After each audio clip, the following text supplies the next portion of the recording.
Cancel Connor, episode 10. Ooh, I hit double digits today. Michi, Ackermans? Yeah, Ackermans. Ackermans, okay. How are you doing? Good, how are you? Quite well, thank you. Awesome.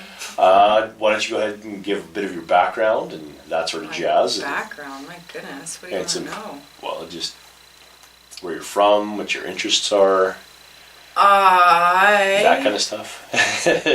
Am from Mother Nature, a little weird. Grew up in the forest. I think that explains everything about me. Yeah. Interested in philosophy, physics, social issues, psychology, tiny homes, building yurts, fixing things, pretty much everything. My interests are far ranging. But within practicality, from what I've noticed. From when do you mean? Well, you do things that have purpose. You don't just do or buy things because they look nice. I try. This is years of training. But yeah, I'm not a very purposeful person, nor do I complete tasks very well. I don't complete jobs, and that's an issue. So I've seen your house. Yeah. There's 1,000 different projects. If I just picked a project and did the thing, it might complete itself. But no, I double dabble and do 1,000 things a day, and then wonder why nothing gets done. So yeah, I am trying to be more purposeful with my time and energy. Proving the point that multitasking doesn't really work. No, I think I've proved that already though. Yeah, multitasking is not very efficient. Yeah, very true. But you got to do what you got to do, right? I mean, you can't finish a half-built house overnight either. So. No, there's always one thing after another, and the layers and layers and layers. So yeah, now I've gotten down to the base layer and what I need to do, and that's put 3 new foundation pieces in the basement in order to support. So the rest of like the loft, which is 4 stories up that I'm working on, that work stops until I get the support run. And yeah, it's always one thing after another. I'm prioritizing it. Yeah, but that's the other nice part about it is, I mean, you have your own little slice of the world outside of the city, like a long ways out, and it's beautiful out there. It's amazing. It's amazing. Yeah. Building a garden now. Yeah, I just said screw it to the inside, so working on the outside. Yeah, well, it's springtime, so. It's spring. Yeah. The plants are getting too big. Yeah. Need to be rehomed. Do you grow a decent amount of your own food then too, or? Not yet. I'd like to. I haven't had a garden space to be able to do that, so yeah, I'd like to. I was wondering about that because it seems like it's kind of pretty heavy clay rock in that area. Sure, we've got some nice topsoil. Yeah. Yeah, I was wondering about that. Well, you'd have to kind of go behind your main garage shop area, I guess. There's a whole section cut at the very bottom of my property that's south facing, and that's going to get a huge garden. It's got a pile of wood in it right now. Originally I was going to do an underground greenhouse, a Walipini they call it, like 100 feet long, just massive. I got the building permits for it last year, but just haven't moved on that project. So if that happens, it'll be in a couple years. But yeah, I've got another greenhouse set up, 2 greenhouses set up. Now I need outdoor space, which I was digging poles for yesterday. Sweet. And I hit some rock, then I gave up. But a lot of that stuff though too, even just clearing the area. I mean, you got your little bobcat or skid steer or whatever sort of thing that you can bounce around and clear trees out that you. I don't anymore. Oh, you don't? No, there used to be an excavator on the property. I miss it. Oh, yeah, that'd be real handy.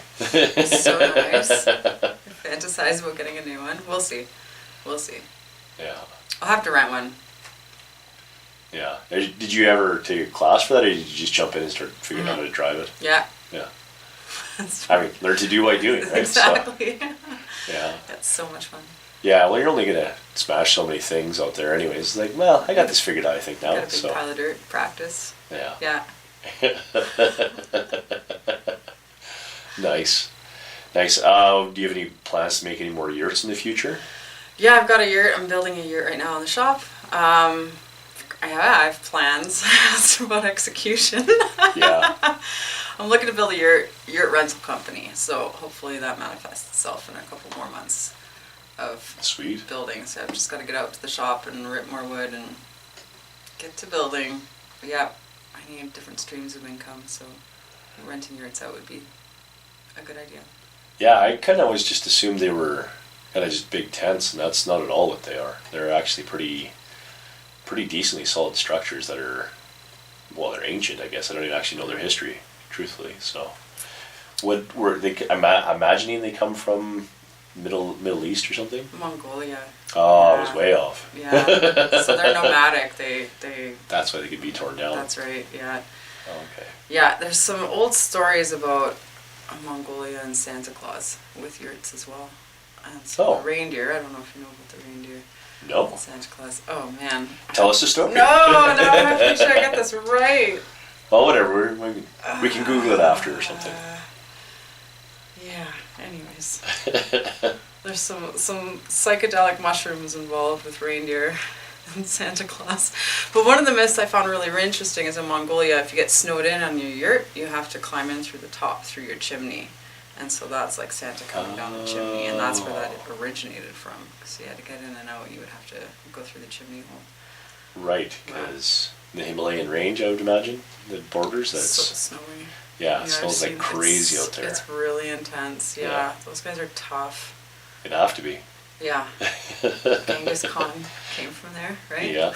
Yeah, they're not just nomadic, but they were historically pretty good warriors. I mean, that's why the Great Wall of China had to be built, right? Mm. To keep the Mongolians at bay, or at least you could see them coming. I didn't know that. That's interesting. Yeah. Every Mongol I've ever met has been huge. Yeah, you told me, you thought I was Mongolian. Yeah. It's like, no, I'm very much not. Yeah. I mean... But your stature, just huge. Yeah, which is funny because I never would have thought of them to be large people. I always thought I didn't they were thought so either. Yeah. 5'5" area kind of thing. And yeah. Yeah, but like anything though too, I mean, you have large groups of people for whatever reason. I mean, well, even when I think about my friends, like most of the people I know or consider my friends are 6 feet or taller. And that's not by choice, it's just how it works out. So I'd imagine there's something to that, but there's also, I mean, a need to live like in a tough mountainous area. You got to be large and be able to deal with the elements and stuff too, right? Only the strong survive for sure. Yeah, not anymore though. We have medical technology for that. Yeah, I don't know who survives anymore. All of us. All of us. You think so? Even the ones that would traditionally not make it. I mean, even see, maybe those years ago, even survive over those who would traditionally make it. It kind of seems like the outlaw, the big guy, the warrior these days is really like beat down by society and not as valued as he once would have been. And the nerds and the weaklings, that was so rude. I'm a bit of a nerd myself. No, well, I mean, society's created. Didn't they say that in the Bible however long ago, that the meek will take over at some point? It's kind of happening now, but at the same token though too, it's partly because some of us don't care that much. Like big people typically don't have much to worry about because we're not afraid of anybody, so we're not as into confrontation as much as we're. I mean, typically most of the warlords in history are all small people. So. That's interesting. Yeah, I think Hitler, Stalin, and Mussolini were all like 5'6" or something. Yeah, I think you're right. So, they're right around there. Stature. Yeah, and of course Mao Zedong, he was very. No, actually, I'm not sure about him. He actually, well, the posters that they make of him, they made him look large. So yeah, it's tough to say. We'll have to look it up. There's a correlation between height and authoritarian regimes. Yeah, there is. Height and socialism. Small man's complex. Well, even Stephen Harper, he looked like a kid that got beat up in high school. Oh, yeah. I'll show them, I'll run the goddamn country one day. Oh, man. Happens. But, I don't know, there's less need for people to be large, it seems like, though. There's less and less difficult work and stuff that needs to be done all the time because we have better technology and machinery to take place of that a lot of the time. Yeah. So... Well, life expectancy has also increased substantially. Yeah. Like 100 years ago, it was like 38. Yeah. I lived to 38, which is my age now. Yeah. Well, the average. I mean, there's still people that lived into their 70s and stuff. It's just, well, people like me that had a bunch of dental problems, I don't think I'd have made it past the age of 7 probably 100 years ago. That's interesting. So, but it's the thing, it's like I'm a big, strong person now, but I wasn't then, and I definitely would have been taken down, especially, well, tooth decay was like the #1 killer. Right. Before the 1920s, I think it was. And they started making toothbrushes, and dental technology kind of, well, and antiseptics were a big step up too. And yeah. There are some tribes, I think they're in the Amazon, but they have impeccable teeth. Impeccable teeth. And Natural. The 70-year-olds still have perfect teeth. Yeah. And I think it's a dietary issues. They just say sugar and carbs. Yeah. Ruining. Yeah, it's teeth, definitely which is interesting. the processed shit that we eat. Because, I mean, people try to tell me that a spoonful of sugar is the same as eating strawberries. Like, No. There's so much wrong with that line of thinking. Mm-hmm. It doesn't even make any sense. So I don't listen to people that talk like that anymore. It's just not. Who do you listen to? Do you listen to anybody anymore? Well, I have lots of podcasts, but it's mostly people that know what the fuck they're talking about. They're Right. actual scientists or whatever, like Huberman. Great guy to listen to. Alex Huberman? Andrew, yeah. Or Andrew, sorry. Yeah. Keep screwing that up. Andrew Huberman. Yeah. Super smart guy. And, well, and a lot of those people that are intelligent typically have no issues with having somebody to confront their ideas, and if they're something that they're told makes sense or it's factually sound and stuff like that, like, oh, maybe I'll have to look into this deeper. I thought I knew more about this. That's more I think the side of intelligence. It's not being super smart, is that being aware of what your ignorances are. Yeah. Being humble about it too. Yeah. Yeah. Makes a big difference. Yeah. So, I agree. Do you find your mistrust in people has increased over the last 2 years over the pandemic? I just came to this realization where, like, I didn't really trust the government before. I definitely don't trust them now. Yeah. And it's expanded, like, the government, it includes the media, it includes everyday people now. I see people driving in their car with masks on, and that stuff I just find hilarious. I just have a general mistrust of people's competence, period. And just, Yeah. It's been a divorce from culture and society. I just can't. Yeah, it's tough to deal with some of that sometimes, but I also find that it's more the quality than quantity of friends. Because I'd rather have friends that I care about and would prefer to spend time with instead of having a bunch of people that are all just surface friends. And I find Did that shift for you during the pandemic? A little bit. I mean, you find out who your actual friends are. Right. Again, which you kind of go through after different stages in life regardless. I mean, I had to really change the friends group I had when I was 30 and basically stop drinking and partying the way I did, because I was the old loser at house parties or whatever, getting drunk, and I was like, okay, this is definitely a time for change. And that kind of stuff too, so. But that was the other thing, is that that's part of the reason I started training martial arts too, is that I needed a better class of friends. You know, construction workers they can be decent people, it's just a lot of them aren't. And I shouldn't say that they're not good people, it's just they don't have interests that I share. Right.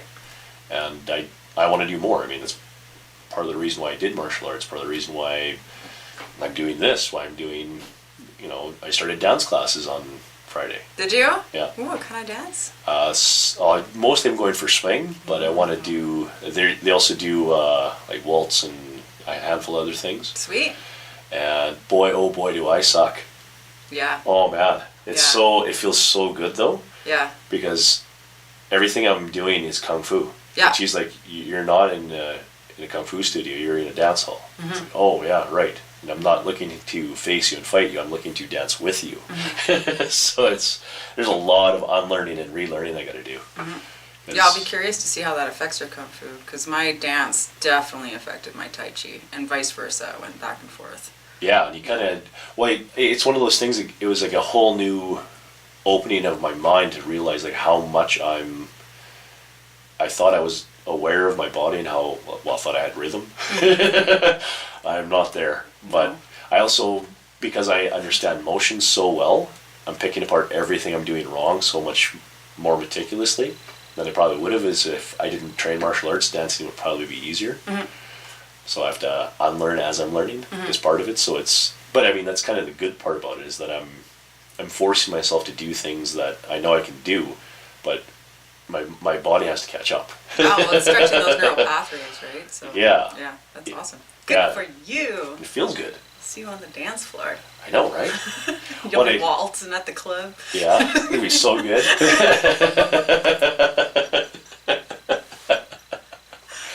Well, I told them I've got a pinstripe suit, and they're like, "Oh, we have a thing going on in December." And I was like, "Ooh, right near my birthday." I was like, "I might be able to dance by then." That's a good goal.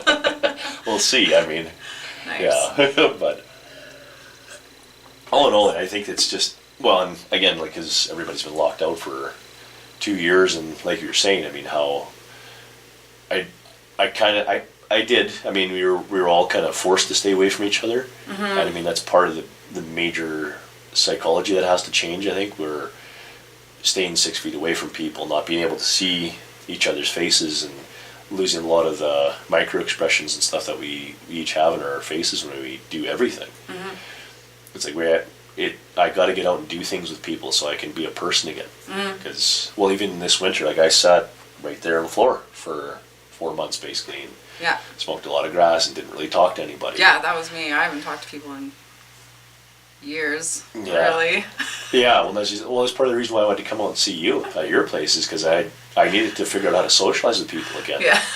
I was just weird about stuff. Me too. It's so awkward. Like, naturally awkward. It's even worse now. Yeah. Yeah. Well, I think everyone's feeling it. That makes me feel better. Oh yeah, nobody. I've said this a few times already. Like, nobody got out of the pandemic unscathed. Right. Like, we all were affected somehow, and definitely. I mean, you had no choice. I mean, life fully shut down in certain aspects, but even those of us never even really got. Well, I haven't got sick yet from COVID, which it will happen eventually. We're all going to get it. You might have had it and not known, right? Well, I was pretty sick in November of 2019. Like, Cole and I both had it. I'm pretty sure then, because we were like kind of panicky even. Yeah. And because it was one of those things where I woke up in the middle of the night and I was kind of like leaning on the kitchen sink and almost fell over, and my head was swimming, and I was like, what in the fuck is this? Yeah. But I was over it in 3 or 4 days. So that was kind of nice, but that was before it was official that there was there was a disease that was out there too. So, but who knows? I mean, shit, it's a coronavirus. It's not like it's a new thing. No. And I've caught it twice. It's pretty close to a cold. It's better than a cold for me because there's no sinus stuff involved and no mucus. You're just really, really tired. Well, that's what I thought was the weird thing about it, is they're talking about like shutting down the whole world. For it's like, well, what are the symptoms? Well, coughing and sneezing and breathing and headaches. It's like, cool. So like kids aren't affected. Like a regular cold then.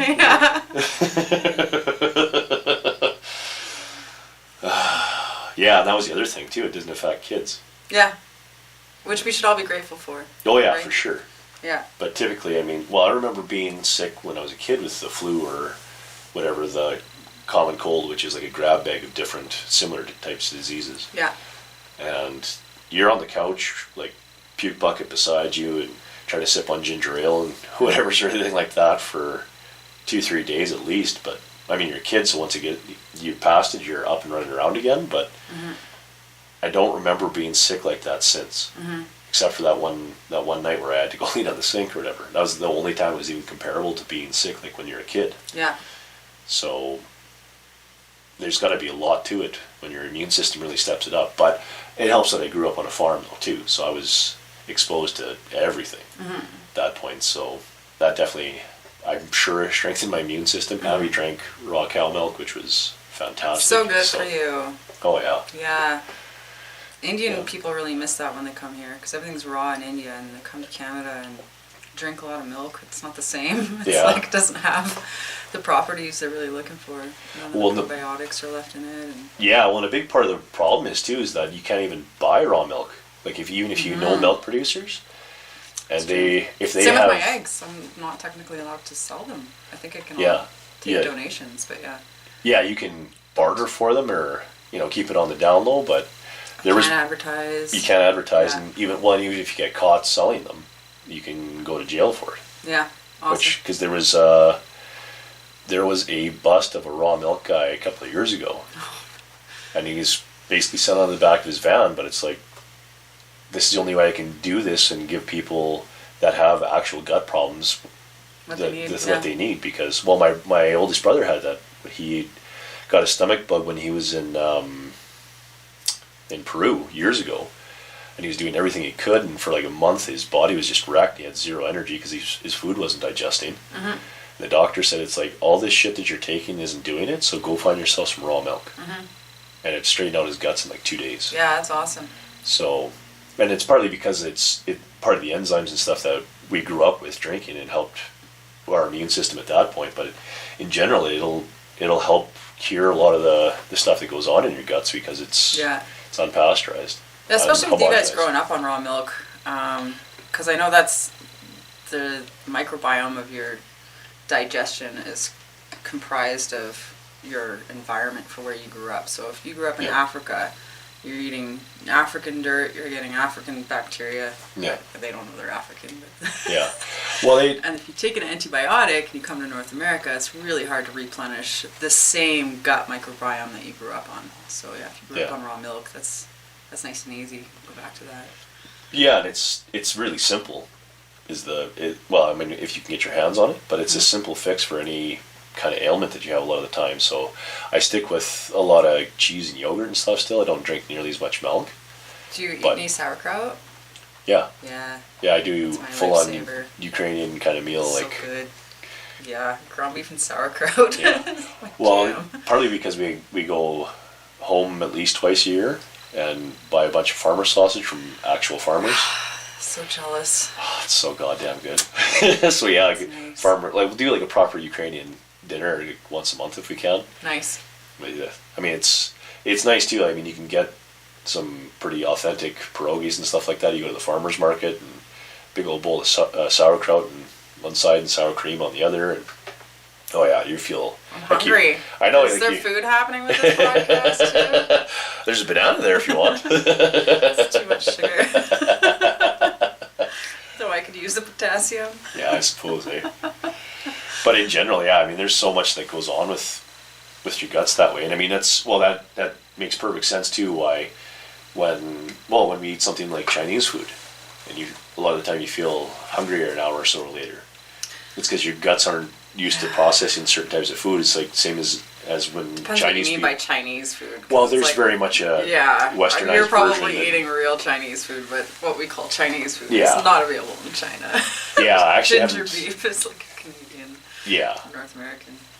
Well, yeah, and Panda Express is down the road, and I think I ate there once, and I was like, boy, that was enough. Nice. But there used to be a really good Chinese food place just in Mackenzie Town, and they got bought out by somebody and it became westernized. But it was one of those places where you go in and everything looks like it was built in the 70s, and everybody spoke really bad English and stuff, and it's like, oh man, this is going to be so good. Yeah. So you got to go to the Northeast to find something like that now. Well, there's lots in Chinatown too, just little holes in the wall. You don't even know what the doors are, and you walk in and there's restaurants upstairs, and I've only really ever been with my seafood and the martial arts crew, but and they take care of the ordering. I don't know what I'm eating, but yeah, that's usually what it is. You kind of just stand back and look around, and it's like, oh, somebody's going that way. I should follow them. Yeah. With that said, though, Silver Dragon's dim sum is amazing. That's good to know. That's a really good spot for dim sum if you have a chance. Yeah. So. I'm on a all meat diet almost right now. Meat and a couple vegetables. But you have the chicken feet and everything there. Oh. So. I can't do the chicken feet. I've tried. I have a whole bunch of chicken feet saved in my freezer. I don't know what to do with them. Yeah, I tried to sauce them up. Maybe. Slow cook them. Slow cook them, eh? Ugh. I mean, you have to realize also too that regardless of how clean they are, they're still chicken feet. Yeah. And you know where they were standing. Yeah, I know those chickens. Partly it's a psychological thing, but the other thing is they're bird feet. I mean, they're not meat covered. They're for sure sinewy, cartilagey kind of thing. But that's part of the reason why you got to slow cook them is to break all that stuff down. Right. And you have to eat them when they're hot. Okay, that's good to know. Yeah, because if they cool down, then they kind of start to coagulate, and they're not as good. So, be aware. Have you ever had chicken head? No, I haven't. Eaten pretty much everything else out of a chicken, though. The foxes like the heads. They just rip the heads off the chickens and head after head. It's massacre.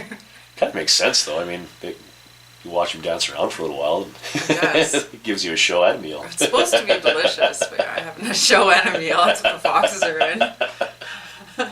Sneaky. Yeah. Cute foxes.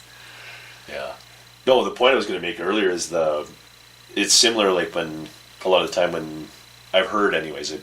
I'm not Chinese or Asian or anything, but there's a lot of times when they eat our types of diets that they feel the same way. Like after an hour or so, they start feeling hungry because they're like we said, or you said that your guts are made to eat and digest things a certain way.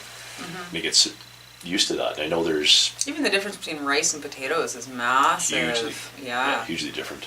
Well, they say that there's 3 major types of gut flora that you have. Like one's mostly for meat type things, one's mostly for vegetables, and one's more so for kind of like the junk food, like higher sugar kind of stuff. Your fruit kind of falls into that category, but we're culturing our guts to be, like, especially after generations of eating processed and shit food. And if you're introduced to it when you're young, and then you basically produce that gut flora your whole life, it takes a long time to retrain your body how to eat differently. And I know that even now, like, I can only eat junk food. Even if I try to do it consistently, it doesn't work. And I know that's why I'm feeling weird. That's why I get headaches. That's why I get angry easier even. Yeah, that's so interesting. Yeah. For sure. But I mean, again, martial arts is a big help for me to understand my body better and be aware of what's going on. I'm a super emotional person, like fluctuate, and I really live in my emotions. I honor them now. I don't push them down. Yeah, when I switched to an all-meat diet, it was amazing how even-tempered everything was. I went from just up and down swings to just... Nice. Yeah, it's so nice. I feel like that's worth it alone. Yeah, going totally. keto, it's just like, I can manage my emotions now. No more swings. It's very consistent. Yeah, I don't know if that's the sugar or what. Yeah, there's all kinds of stuff that gathers in your gut though. Glyphosate, the main ingredient in GMO wheat, or GMO, yeah, I guess it's especially wheat. Roundup, right? They spray. Well, they're finding now that the gut microbiome is reproducing Roundup. Ooh. Yeah, which is really scary. And that's why I originally cut out, oh man, I can't talk today. Cut out all the wheat, because I thought like, I think I'm just suffering glyphosate toxicity. 38 years of ingesting this. I grew up on processed food, and my body just said, no, we're done. Yeah. Well, and also just not getting high all the time helps. Because I found that there's where sugar comes in. Yeah, well, that's a big part of it. It's not the weed itself, but it's like you get the munchies, and it's like I'll eat kind of anything right now. So yeah. So that's kind of the other part late of it. at night. But I mean, that's also part of what I found was just to feel feelings properly was the other thing. You clean up off of weed for a while, or. So when I cleaned up my diet, I actually stopped smoking weed because I realized I was smoking weed to help with my digestive issues. Every time I had a stomach ache, I'd smoke a little bit and it would make it feel better. But so a couple of weeks later, I was like, wow, I'm not really smoking weed. That's weird and interesting. Yeah. Huh. Yeah, well, that's kind of the opposite of what help is. It's not that your gut pain's going away, it's just you're ignoring it now. Well, you're managing it. It's a management system, so yeah. I'd rather manage my pain with cannabis than other stuff too. Other opiates or, there's a whole slew of other things. Yeah, for sure. No, that makes sense, but I mean, to a degree though too, that, I mean, I would smoke, in my harder partying days, and I'd be hungover or whatever, and it's like I'd get high. It's like, well, I'm still hungover. I just don't care as much now. Yeah. So, but with that then too, it comes in the laziness. And it's like, well, I could cook a meal, but I'll probably just get a pizza. Oh yeah. Well, that's not going to help really either. I get more So, energized when I smoke, but I know a lot of people get lazy. I get lazy when I drink. I just go into a puddle. Yeah, I'm more inclined to work out after I smoke. Just like tunes you into your body. I guess that depends what you're smoking too, though. Yeah. For sure. Certainly it does. Yeah. Well, that's why it's kind of nice to have a bit of a gym set up here, so that I'd be lazy or whatever, and then I'd smoke, and you kind of get energized, and you work out for 20 minutes or so. And sometimes, like especially in my days of laziness in the winter and stuff like that, I kind of need it anyways. Because I mean, the first 2 weeks of January, I didn't exist this year. Like I don't even remember. You were just down here in the basement. I don't. In a puddle. Yeah, I don't. There was no distinction between days hardly even. Oh man. And it's not like there's a lot of light outside in January. For sure. It's like, well, I'm not really going to go outside anyways. And smoke and eat and sleep and wake up, and it's like, should go get to the store. It's like, oh no, it's 5:30 a.m. They're not open yet. Wow. So. Nice. Yeah, it was brutal, but.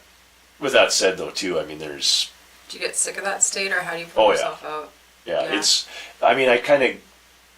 For several reasons, I kind of turn inward during the winter. Right. Well, I mean, that's your natural state. It's what you're supposed to do. Yeah, it's to a degree, it's hibernation, partly because of European descent. Even in October, typically, I start craving wheat packing on kind of foods. just because that's how I used to eat, and that's how my body wants to eat still. So I try to be aware of that. I try to honor it as much as I can, but it's at the same time though too. It's like I can eat salads in December. I'm allowed to, so I need to do that more often, and I've been getting better at it. Yeah. But at the same time though too, it's just maintaining some level of fitness, which I find also helps. But I mean, typically after a year, it's just like, well, I've done all these things. Feel like I have some sort of sense of accomplishment, or some of the things I couldn't do or I won't be able to do now anyways because of whatever lockdowns and shit that had happened. And I never got stopped from work because of the type of work I do. Yeah. So then I see everybody else sitting at home for months at a time. It's like, I want a fucking holiday. Like, so that was me. All my work stopped. Yeah. So I still hasn't really picked up. I'm like, I gotta find new work. Yeah. Right, but I mean, it's easy to make excuses to be lazy, and it gets to the point where it's like, no, I need to make excuses to be healthier and feel better. So even when I'm lazy though too, like I still have to get up and do something.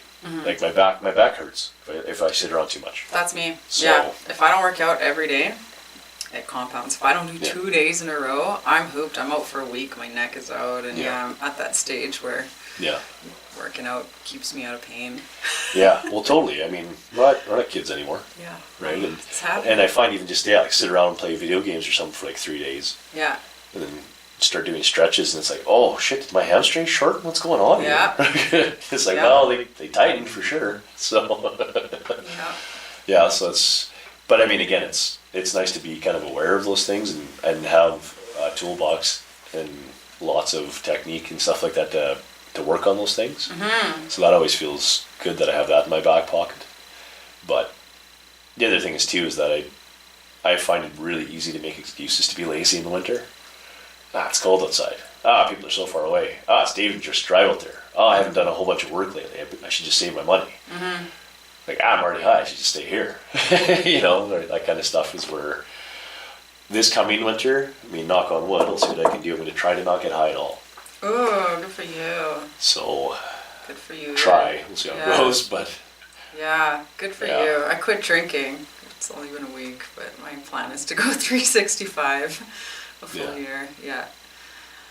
Yeah, and that one's typically pretty easy a lot of the time. Especially if you're kind of on a farm. I mean, you have to go somewhere. It's not like you can just walk down the street like I can for 5 minutes and get a bottle of something. So yeah, I'm grateful for that. Yeah. That's pretty nice. And it's good for you. I mean, that was the thing when I sobered up fully for 4 years when I was in my 30s, early 30s. And the first year and a half was me just trying to figure out what feelings were again. Right. I mean, in those days I was partying fucking hard was the other thing. But I was also, I had a plan of who I kind of wanted to be, and then I looked back at my life and it's like, who is this person that I am? Because this isn't what I planned. Right. So what am I doing? And then I wrote out a list. It's like, okay, weigh 240 pounds because it was almost 280 at that time. Learn to play an instrument.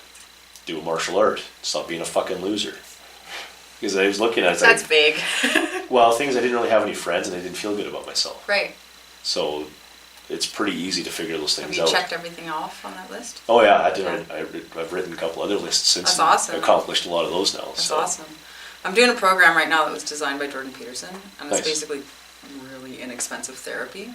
Cool. Meant to be accessible for anybody who wants to do it. But yeah, that's pretty much it. It's a break it down, so all kinds of goals, and then you break down those goals and break them down into smaller chunks, and it makes it really achievable. Well, the thing is too is task management is really easy if you just give yourself an opportunity to think about it. Right. Because I mean, something ambitious is wanting to be a millionaire. Like, it's not that difficult of a goal. $1 million doesn't actually mean as much as it used to anyways. Right. But at the same time though too, I mean, being a millionaire, it's like, okay, well, having $1 million in the bank is one thing. But what are you doing, first of all, to get in those directions? And like Peterson said, if you don't even make your bed in the morning, you're I made my bed this morning. Yeah, like you're and it's not the bed making specifically sort of thing like that, but it's like, if you can't accomplish something as simple as making your bed, how are you going to get yourself to $1 million? and that makes sense. Well, and the idea of like saving money won't make you rich, and like understanding how the world actually works, not how you want it to work, is also a big part of it. The world is constantly changing. It's very difficult to figure out how it works, how it should work, well, how it has worked. I mean, we all have these starry-eyed notions when we're teenagers. I'm going to fucking change the world. I'm going to do so many things, this, that, and the other thing. And then you get into your 20s and you see like how many problems there actually are in the world. Yeah. And then you get into your 30s and you're like, oh, okay, well, how many of these can I actually fix? Right. And if I'm going to do anything about this one, I kind of have to focus all of my energy in this one direction because there's so much work to do on it. But to your point, sort of thing too, is that, yeah, you can make task management. It's like, okay, well, somebody wants to help the hunger in big cities or something like that. Well, I live in one city, so I can't fix hunger worldwide. If I can do something locally, though, where do I start? Well, the simplest thing, start with volunteering. Just go there and figure it out. And like anything, if you're gonna do anything, just start. It doesn't matter if you're prepared or not, because you'll never start if you think you're gonna find that preparedness. It's the hardest step, the first one, right? Yeah, as always. Yeah. So it's good though. I mean that was the whole thing about doing dance class. I mean, I felt goofy. You know, like it felt ridiculous, but I wasn't ashamed of it. Like it was good. It felt like it was something that I needed. Yeah. Because it's like, okay, there's tons of stuff and there's a room. It's fun to short circuit the brain via the body. Yeah. Trying to get the body to do certain things and your brain's like misfiring. Yeah. I love it. Yeah, well, the success of failure. Like another Brene Brown great quote. It's like you don't learn from all the things you do right.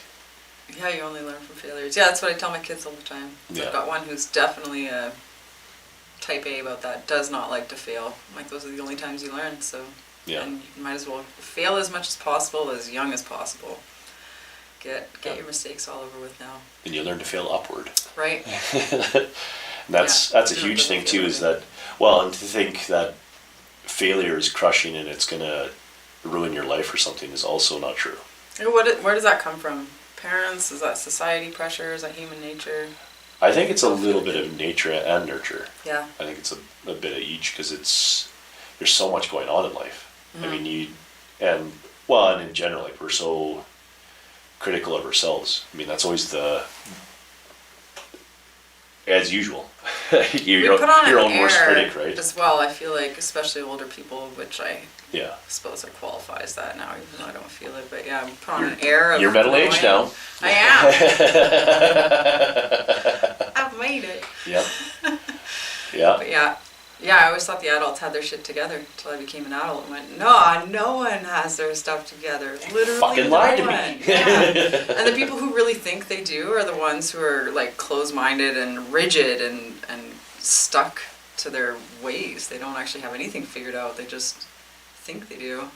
Yeah, that's always being open is a huge thing that I've had to turn around on a few times, because I get kind of stuck in a certain amount of ways, and it's like, no, I'm closing myself off to the world.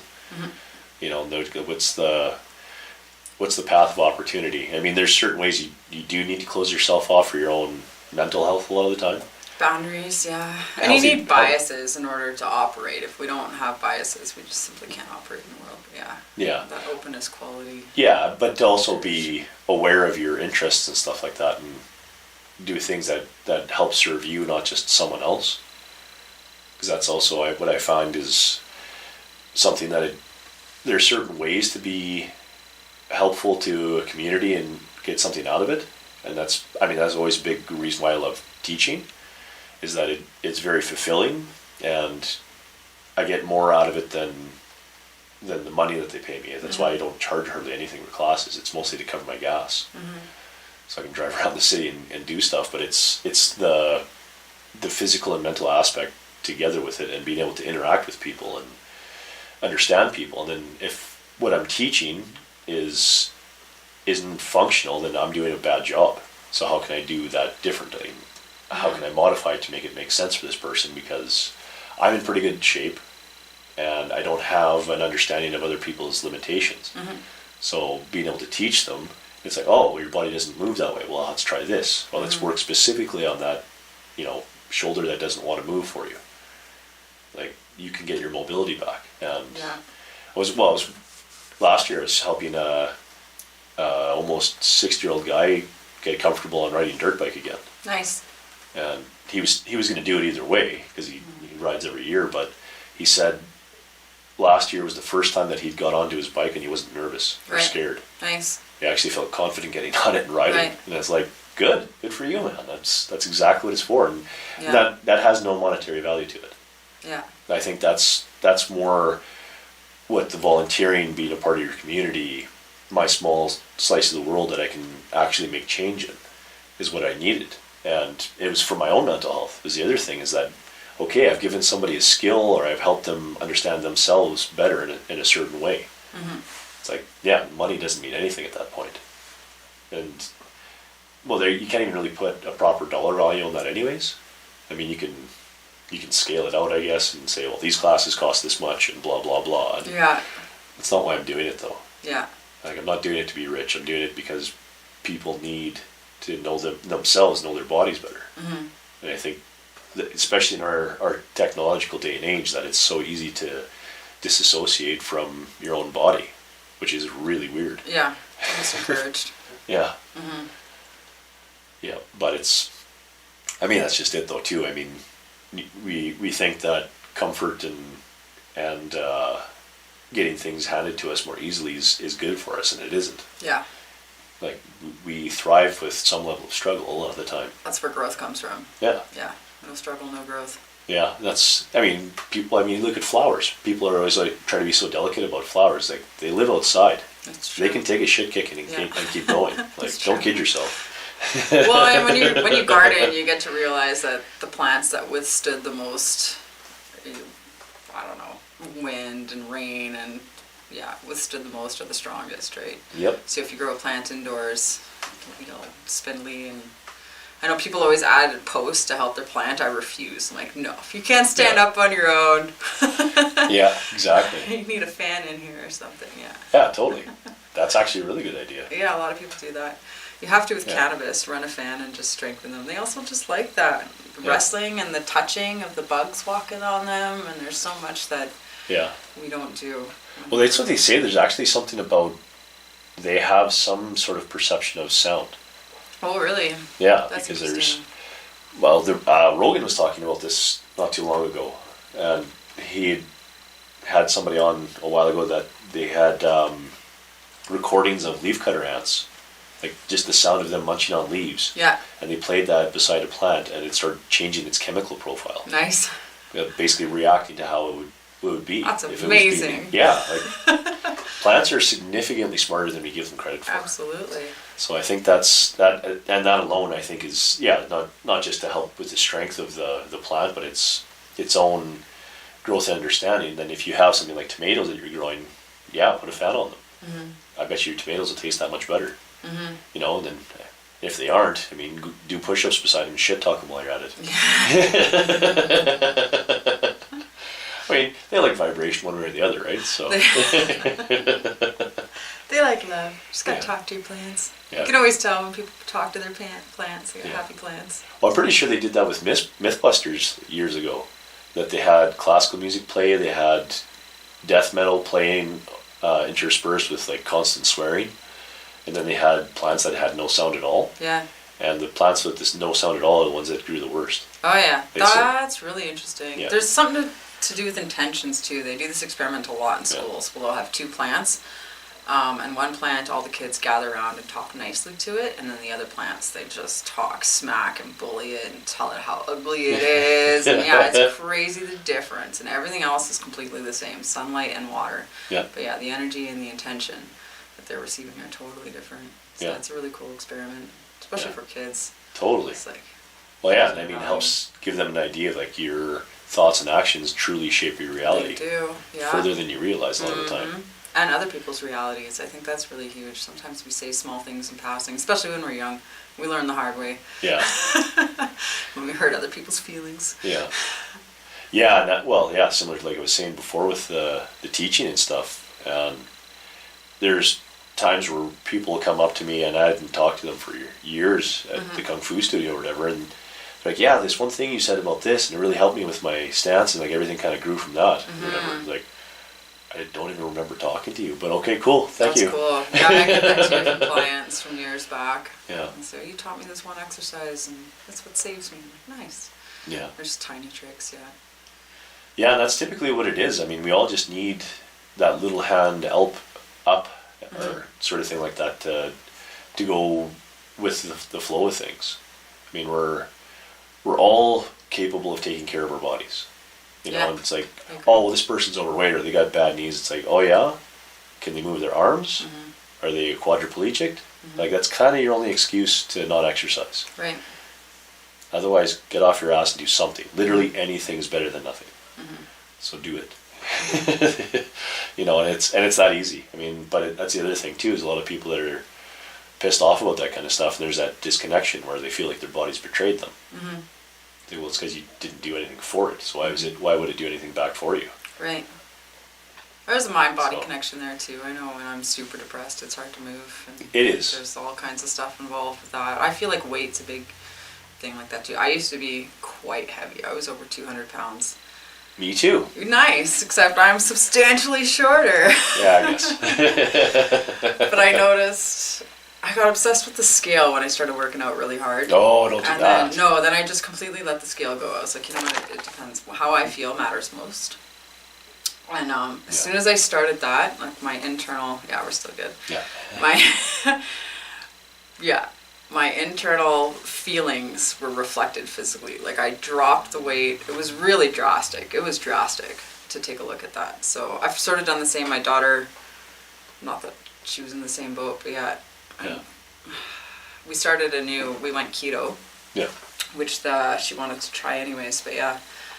And it was a big debate, like, do I take your measurements? Do we weigh you? Do we take measurements? Or do we just say, go with how you feel? And I'd rather she just go with how she feels, so that's what we did. And we didn't put her on a scale or anything. And she's looking different, feeling way better.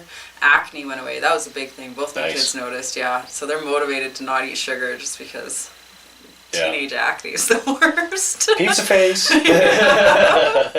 don't think any of us miss that. I still get it. I get it periodically.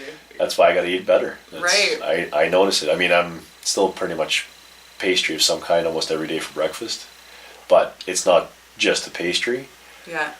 But I noticed that was a big thing though, that if I was eating junk food constantly, that I'd break out just like I was a teenager again. It's like, oh right, because I was eating shitty like I was when I was a teenager. Right. So makes sense. So yeah, and well, even when I want to have a pastry, it's like, okay, well, what food am I eating with this? Am I going to have cheese with it? I'm going to have some sort of meat product to go along with it. Like cheese and meat to balance it. You got to balance the meal, right? Yeah. I don't know. I don't think sorry vegans. Sorry. I mean, if they want to make it work good for them, I'm not going to tell them it's wrong. It's just I don't understand how it's as healthy, and you can't be green or environmental if you're a vegan. It's not possible. It's very difficult. Unless you grow all of your own food. It's quite literally impossible. And well, even then, you still have to take supplements. Those have to come from somewhere. Like, you can't get enough by just vegetables. Yeah. I don't know. I was vegetarian for 15 years. I recently made the switch to meat. Yeah, but you were still eating eggs and... I would eat some eggs, cheese. Yeah, I was getting fish. I really like fish. Milk I kind of stay away from, but I'll eat. It's more I'll eat it pescatarian. and cheese. Yeah, it was more pescatarian for sure. But changing to all meat was like just a lifesaver. All the issues I'd been having, and I read up on that a little bit more. There's quite a few people who have that story, who went vegan and then had major digestive issues. Yeah, that makes sense. Which is interesting. You end up filling with all kinds of other stuff. And then you eat like vegan products, you start looking at the back of the label, you're like, what is this? Technically it's vegan, but this isn't whole food. No, and just because it's vegan doesn't necessarily mean it's health food either. Not at all, not at all. Yeah, that's So- exactly it. Lots of carbs and sugars, I think, get supplemented too. Yeah. Well, and even just looking at the packaging for the Impossible burgers or whatever, That stuff makes me feel so sick. Well, I it's 'cause struggled eating that even as a there's vegetarian. 10 times the sodium in them. Oh, really? That's why. Yeah, Because they have to do something to make it flavored somehow, so Right. it's something. that's interesting. But, the other thing of it too is like, you're vegan. Why are you eating burgers? Right. Aren't you into salads? Eat fucking salads. Like, well, what's wrong with you? Like, that was my thing when I was vegetarian. I didn't like the taste of meat. So to eat something that tasted like meat was really weird. Yeah. That's since shifted where I love the taste of red meat, but yeah. Yeah. But those never made me feel good. Like the moment I had one of those Beyond Burgers, it's like I did not feel good. Well, it's vegan, but again, it's not health food. It's junk food. Mm-hmm. Right? So, it's processed, highly processed. Yeah. Yeah, and I mean, I know vegetarian people that are over 300 pounds. But it's like, well, just because you're eating not meat products doesn't mean you're eating healthy. That's like it. And almost always when people are that size, they're malnourished. Yeah. Because they're not balancing their diet at all. Mm-hmm. Like with any other That's ways the or poor supplements. people who are obese in the U.S., right? It's a really big issue. Yeah. Yeah. The poorest people are the biggest. And yeah. Good reason for it. Well, and I didn't understand like how when they talked about food deserts, and like there's miles and like 10 miles or something between grocery stores. I was like, well, who fucking built the city that way? I mean, Alberta, or at least Canada in general, like from the cities I've been in, you can't go more than a mile basically, or kilometer and a half or so before there's another grocery store or something that you can eat that's decent. So it's I've seen some walkthroughs of the poorer neighborhoods in the States, and it's just like McDonald's, Burger King's, fast food joint after fast food joint. And you go to the nicer, richer neighborhoods and you've got a nicer organic grocery store and this grocery store and that grocery store, and that's really interesting, where your only food option as a poor American is fast food. Yeah, but fast food. Even just thinking about that, as you said, labeled that out, it's like, oh, that's exactly why. It's because it's capitalism. Right. They're looking to make money. They don't give a shit about people's health. Yeah, I don't like to blame things on capitalism. Which if it was real capitalism, I don't think it would look like that. I think there would be grocery stores in those areas. I think it's corporate capitalism where we're making money off poor people. Healthier, more educated people will be more productive is the other thing. Yes. So they're kind of shooting themselves in the foot. Yes. But at the same time... Do they want productivity or do they want obedience, though, right? I feel like everything leading up to where we are today is obedience-based. I was thinking about this and just the lack of critical thinking that there is in school. You're rewarded for being a good boy, girl. You're rewarded for giving the answers that they want to hear. You're not rewarded for thinking outside the box or resisting or...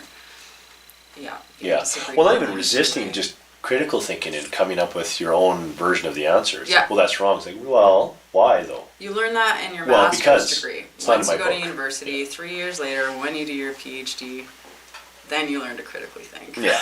It's a little late, I feel like. Well, yeah, because the process of indoctrination is kind of there, and a lot of people don't break the mold. Yeah. Is the other thing. It's like, no, I was taught to think this way. I have a PhD that says I need to think this way. Oh. That's even more ingrained. Yeah. Yeah, I found that interesting with the pandemic. The people who were disagreeable were mostly blue-collared, quote-unquote, uneducated people. Yeah. Well, lack of trust of things that they don't have control of. And it's like, you have to tell me I have to do what?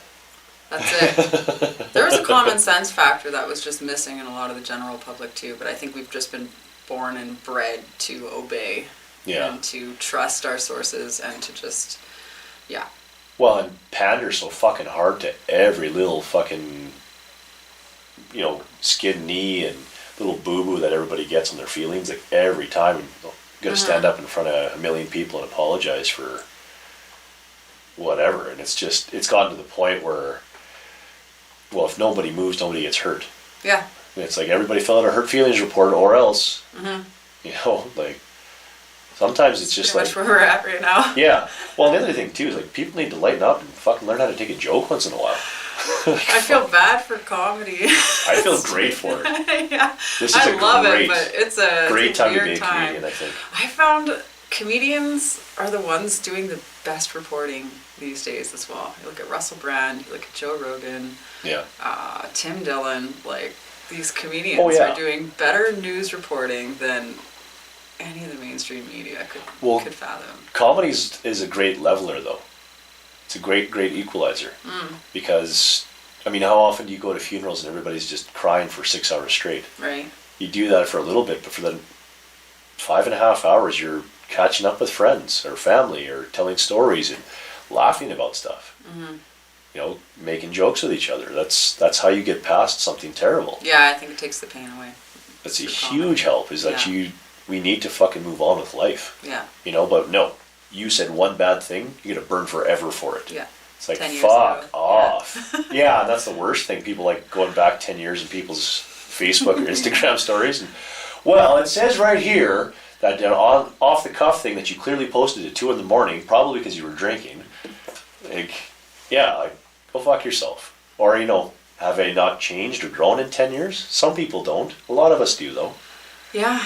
Like, we don't stick with exactly the same thoughts from the age of 17. That's it, and I think it's so hard to vocalize these things. That's my beef with it all, is the self-censorship is so destructive. And if we can't vocalize our thoughts, our ideas, our feelings, and explore, then how are we ever supposed to progress? We just can't. Of course, half your thoughts are wrong. I mean, most of all your thoughts are wrong, I think. I don't think we're right on anything. I think we're all just fumbling around forward, maybe in the right direction, maybe. Yeah. But yeah, it's a fumble, and it's with exploration. And what about this idea? Oh, it seems like a good idea. Oh, but we didn't think about that. Oh, that's bad.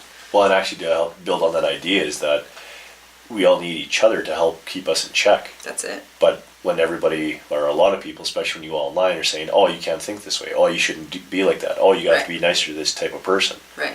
It's like, well, now I'm hearing that everything I'm doing is wrong.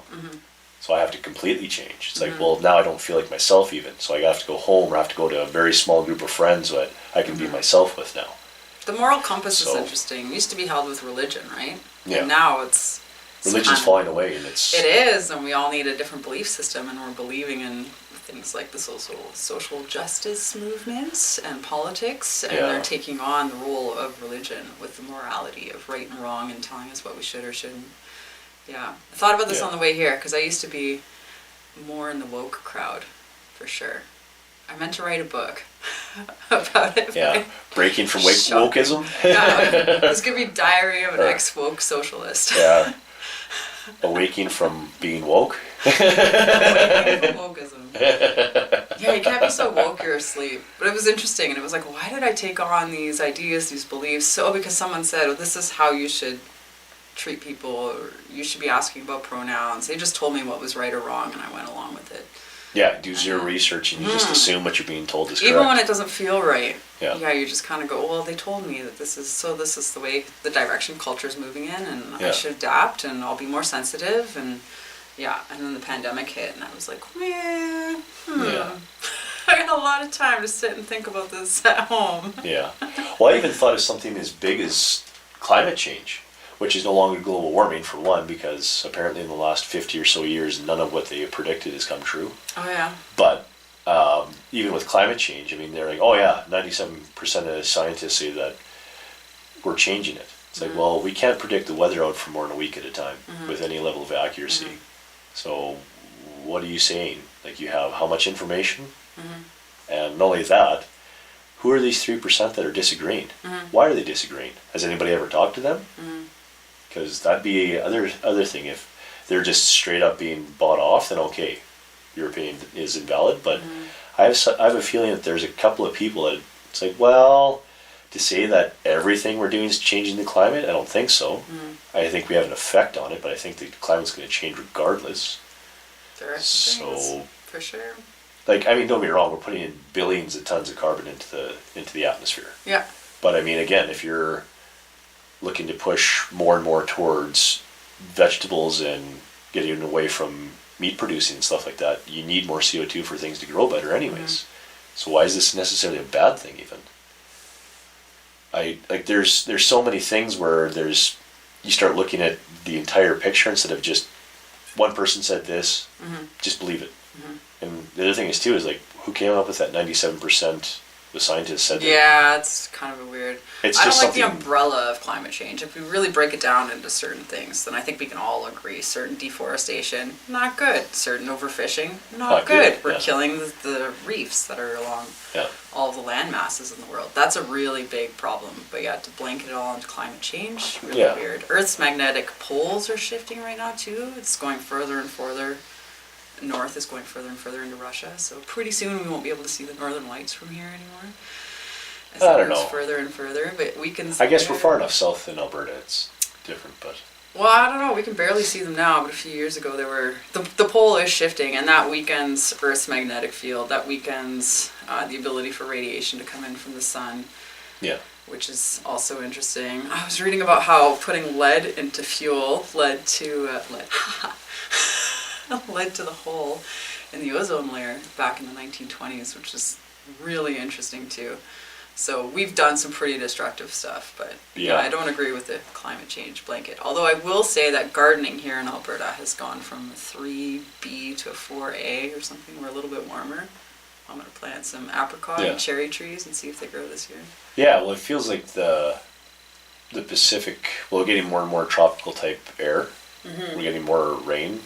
I mean, not consistently, but there has been more rainy stuff. And well, even our Chinooks push all the way into Saskatchewan now.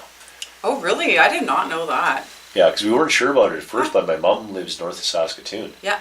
And she's feeling them up there. You feel them. You see them in the sky more clearly and stuff like that. And it's cool. Hot, like almost a hot wind coming from the west, sort of thing. And it's like, oh wow, like that jet stream's really pushing the Chinook a long ways then. That's interesting. So it's really changing how. I mean, the melting of everything's going to happen regardless. I mean, we're still technically in an ice age because there's ice on the planet. Right. That stays around all year. So when that shit melts and stuff like that, there's going to be changes regardless. I mean, which is the other thing that, well, you said that already. The world is changing constantly. Mm-hmm. So be a part of the change because everything changes. Yeah. So. And macrocosmically too. Like I said, the magnetic poles are starting to shift with Earth. Yeah. I mean, cosmically, there's huge ramifications for that. Yeah. The sun's rays that come in, and there's a solar flare that knocked out a bunch of Tesla's or Elon's satellites out of the orbit. Shitty. A couple months ago. Yeah, it was super interesting. I watch the sun reports all the time. I'm a little paranoid about EMPs, electromagnetic pulses. Well, I feel like it's coming. They don't affect us, but that's the other issue with putting everything so more and more dependent on electricity and technology. They will. It's coming. It's coming. Oh, it has affected us. Well, think of and I've already said this to a handful of people. Imagine if a decent sized solar flare hits the planet. Yeah. How many people will die within the first week? It'll be North America. Out of whatever blackouts or whatever happens. Yeah, especially in the winter. Yeah, if we're lucky that it hits. Which they did happen to Quebec, right? Yeah. So I don't trust the government. They say they're going to shut the grid down for 24, 48 hours while the flare hits, but you've got 48-hour warning from that solar flare coming off the sun before it hits Earth, and they never shut it down in Quebec. And Quebec went weeks in dark while hydroelectric struggled, and it was cold. It was really terrible conditions. Yeah, they've tested the internet between North America and Europe, and it won't survive. But it's North America that's going to get hit hardest by an EMP. Yeah. Well, Texas last year, 2 years ago, whatever, they had that big snowstorm. Mm-hmm. They had a huge grid shutdown. They're not tied into the rest of the country, so that's another part of the reason why it was worse for them. Mm-hmm. But even then, I mean, it's something as simple. It doesn't have to come from the sun. Mm-hmm. Our own weather and stuff like that can fuck things up too. So yeah, we need to diversify, I think, our sources of energy and make everybody more self-sufficient. Yeah, that's the beef, right? That's what I think, especially in Calgary with all of our solar gain here. Every house should be designed with a south-facing greenhouse. It would be so easy to add it on a house. Okay, take it easy over there, communist. My goodness. Communist. You should build out a hemp, capture some damn carbon instead of carbon taxing. Why don't you try to capture it properly with building materials? That makes sense. Well, everybody had a 12 or 15 tall foot windmill in their backyard as well. Mm-hmm. Wind's incredible. You can build your own. There'd be so much we could do. Yeah. And it wouldn't even have to be a windmill. It could be one of those things that basically looks like a pool noodle that's kind of wobbling in the wind, but just the fact that it's moving is what produces its power. Right. It's like, well, that's a really simple setup. There's some very simple plans on the internet with a windmill hooked up to an alternator, which you pull out of the junkyard for $5, and yeah, you've got yourself 12-volt power. Yeah, totally. A bunch of batteries to save it up, and enough to keep your fridge going. If you can convert it over to 12-volt, I think it's a little complicated. Yeah. Well, even if you just do a grid tie-in, you know, and you're putting in a small amount to, even if it's just something to help reduce your power bill at the end of the month. Yeah. Like there's a lot of stuff to do that, but again, we're thinking with good ideas and good intentions. We're not thinking about the bottom line, profit margins. Yeah. Because again, like anytime any of this shit happens, we absolutely have the technology to make things better. Absolutely, we do. But how much is it going to cost to do it? And not only that, how much of the current infrastructure do we have to just scrap and throw away? Which some of it is a good idea, we should, because some of it needs to be updated regardless. But some of it is just like, well, it's like buying a Tesla instead of driving your 2017 vehicle. It's like there's nothing wrong with your car. You don't need to buy another one and throw that one away or try to sell it to somebody else or whatever. Like car works fine. You know, or even better if it's, you know, a 10-year-old vehicle that's still relatively fuel efficient, like a Prius or something like that, or whatever. Like I just bought a minivan a little while ago. Yeah, and a Camry too. Yeah, and it's functional, you know, and I'm not going to spend money on a Tesla because I can't afford it for one. For sure. But the other thing is too is that once that level of technology becomes more autonomous, I'll start looking into that type of vehicle, and Teslas are fucking close to being like fully autonomous vehicles. They are pretty nifty. Once all the underground tunnels are built in the US, and like that's really when you want to be driving a Tesla anyways. Oh yeah. Yeah, when you can just put it on autopilot and get yourself to work. Yeah, that'd be so cool too, because I mean the design of vehicles could even change. I mean, well, Cole and I even talked about that, doing the 7-hour trip to the farm to go visit Mom or whatever. It's like, if we don't have to drive the entire time, we can just sit back and watch movies or play video games or whatever. Yeah. Like, it'd be so much better of a trip, you know, like even going into downtown every day. How many people could just enjoy their coffee and check Facebook or whatever, and it's like, oh, you've arrived at your destination. Better use of our time. Yeah, or Facebook instead of driving. Well, or people that want to get caught up on their emails or whatever. Like, let's be honest, people are checking Facebook. My mom gave me a ride to Panorama this winter, and it was incredible. Like, I haven't been a passenger in like 10 years. I read a whole book. Oh wow! I was like, what do I do with myself? Yeah. I'm not going to talk to you, Mom. You just drive the car. Oh, I love her, but yeah, she's not a conversationalist for sure. Yeah. Happens. It happens, yeah. She's the quiet type. You gotta ask the right questions. Pull answers out. One-word answers. Those are always fun, hey? I gotta use the bathroom. I'm gonna be right back. Do you want another coffee? Maybe. Yeah. There's more there. I want to be really talkative. Sure. That's why you're here.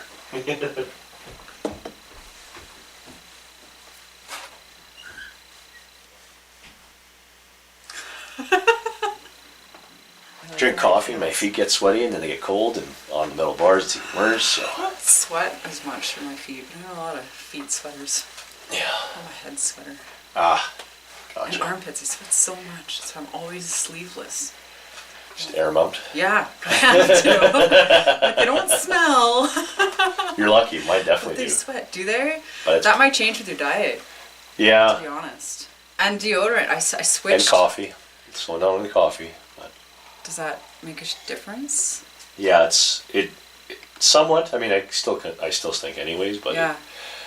I was wondering that too, if I should actually try to go more into the meats stuff too, and just try to go more carnivorous with a diet to see how it changes. 6 weeks on the lion diet is what they call it, to see any substantial change, and then you can make sort of a diagnosis from there.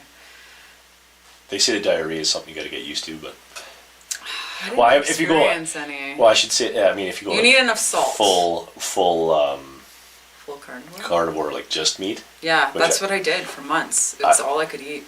Yeah, I'm not going to do that. I'll still eat fruit and stuff like that. I felt vegetables. So good. But yeah, just so good. Reducing. Well, bread in particular, I don't eat a bunch of bread anymore. I just about never eat potatoes. Sweet. So yeah, it's not like it'd be that big of a change, but that also means I can't eat pastries anymore. So that's it. that's a tough one. one. So sugar is complex or simple that really. Yeah. Well, that's why potatoes are always so bad, because they're carb heavy plus the starches and stuff too, right? So they're kind of double up on you. Too. We have lots of potatoes to plant because they all went to seed because we weren't eating them all winter. Oh, geez, eh? I mean, nothing wrong with that though. It's good for the garden. Yeah. Well, and the nice thing about potatoes is unless they actually rot, they'll always grow. Yeah. Like, they're amazing. They're great. And they're great for the soil. If it's your first year and you've got really hard clay soil, you plant a whole bunch of potatoes, it'll break up the soil. Yeah, it's fantastic. That was the other thing I was going to talk about when we were talking about, like, shitty farming practices and stuff like that. Oh, yeah. Fucking monoculture crops. Bit terrible. The worst. Who fucking came up with that? I remember being in, like, grade 4. Right. And they're talking about crop rotation because of all the fucking problems we had. Yeah. I mean, granted, I grew up in a farming community, so it was part of the curriculum, but still, like... I never got that in school. Yeah, it makes no sense. It doesn't even make sense. It's like humans, I don't know, we just love to control everything as humans and separate everything and create these like categories and groups and then control everything. Yeah. And it's destructive. It's not how nature works. It's not how we work. No, but it's also us trying to figure shit out, though, is the other part. Totally. So, being human. Yeah, so society in general, like, we're kind of like a 5-year-old for a lot of things. Yeah. That we're still just like a 5-year-old still kind of just tearing shit apart, looking at what's going on. Totally. Yeah, we don't understand how a lot of the human body even works, which is astounding considering how far we've gotten in other ways. What do you think Bill Gates is doing with all this land he bought up? He owns more farming land in the U.S. than Monsanto? Well, he bought up a lot of the Monsanto farms. Yeah. Yeah. I don't know if they're just sitting there or what. I think it's... Is he going to give the land back? To who? That's a whole different question. Yeah, we'll stick with Bill Gates for now. I'm curious. But, I don't know, I think he's also been... Well, he's a billionaire. It doesn't matter what he does. People are going to bitch. Right? So, regardless of what it is, like, he could have full intention of trying to make farming and food production and stuff like that better for people, but nobody's going to believe him if that's his intention. Yeah. So it doesn't really matter. And I'm inclined to believe that most of these people have good intentions. It's same with Hitler. When you look at his original socialist movement, it was a response to World War I. It really made Well, if you read the history, it makes sense for why he did it. And they weren't... His end result was pretty shitty, but... It was very shitty. But he united... Road to hell is paved with good intentions, is what they say. So I'm inclined to believe Bill Gates isn't malicious in his intentions, but certainly not transparent. And I think we're coming into an age where transparency is necessary, or no one's going to trust you. Yeah. Well, and I think transparency to a degree, at least, anyways. I mean, be open and honest with stuff, but I mean, there has to be some level of belief that goes with that, because he could, like I said there earlier, it's just, if he's going to do all these things, then... And he says and even writes out a plan. Right. And then how many people believe him and say, oh, he's got other agendas or this, that, or the other thing. It's like, well, you're looking for conspiracy now. Possibly, but he's pretty secretive. Oh, for sure. He hasn't been very upfront and honest. It's not like Elon, who's like, I'm going to buy Twitter for this amount, and this is what I want to do with it. Yeah. It's very transparent. His communication's clear. Elon's kind of in a fucking category of his own. Yeah, he is. I got mad respect for that dude. Yeah, because there's really no billionaire that's like him anyways. Like, he's using his money to better humanity.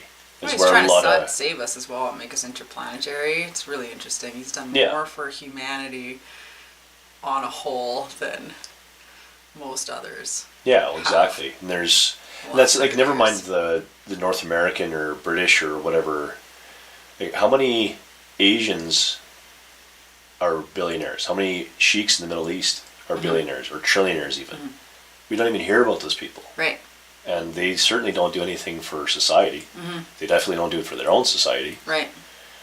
Because, I mean, there's lots of... I mean, the Middle East, obviously, there's tons of conflict, which, again, that's its own thing that the states fund every side of every war there.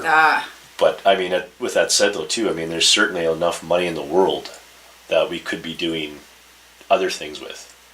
You know, and it's not saying, well, and to the degree sort of thing too, where people have to understand what the process actually is. Because people tried to give Elon and when Rogan shit even about leaving California. It's like, well, why don't you try to stick here to fix the problems? It's like, what about the trillions of dollars that the governments are given every year? Why don't they try to fix the problems? Being it's their fucking job to do it in the first place. Like, that shit pisses me off. I never heard anyone got mad at Rogan for leaving Cali. No, they tried to. It's like, fuck you. Like, good friends in Austin, man. It's a place to be.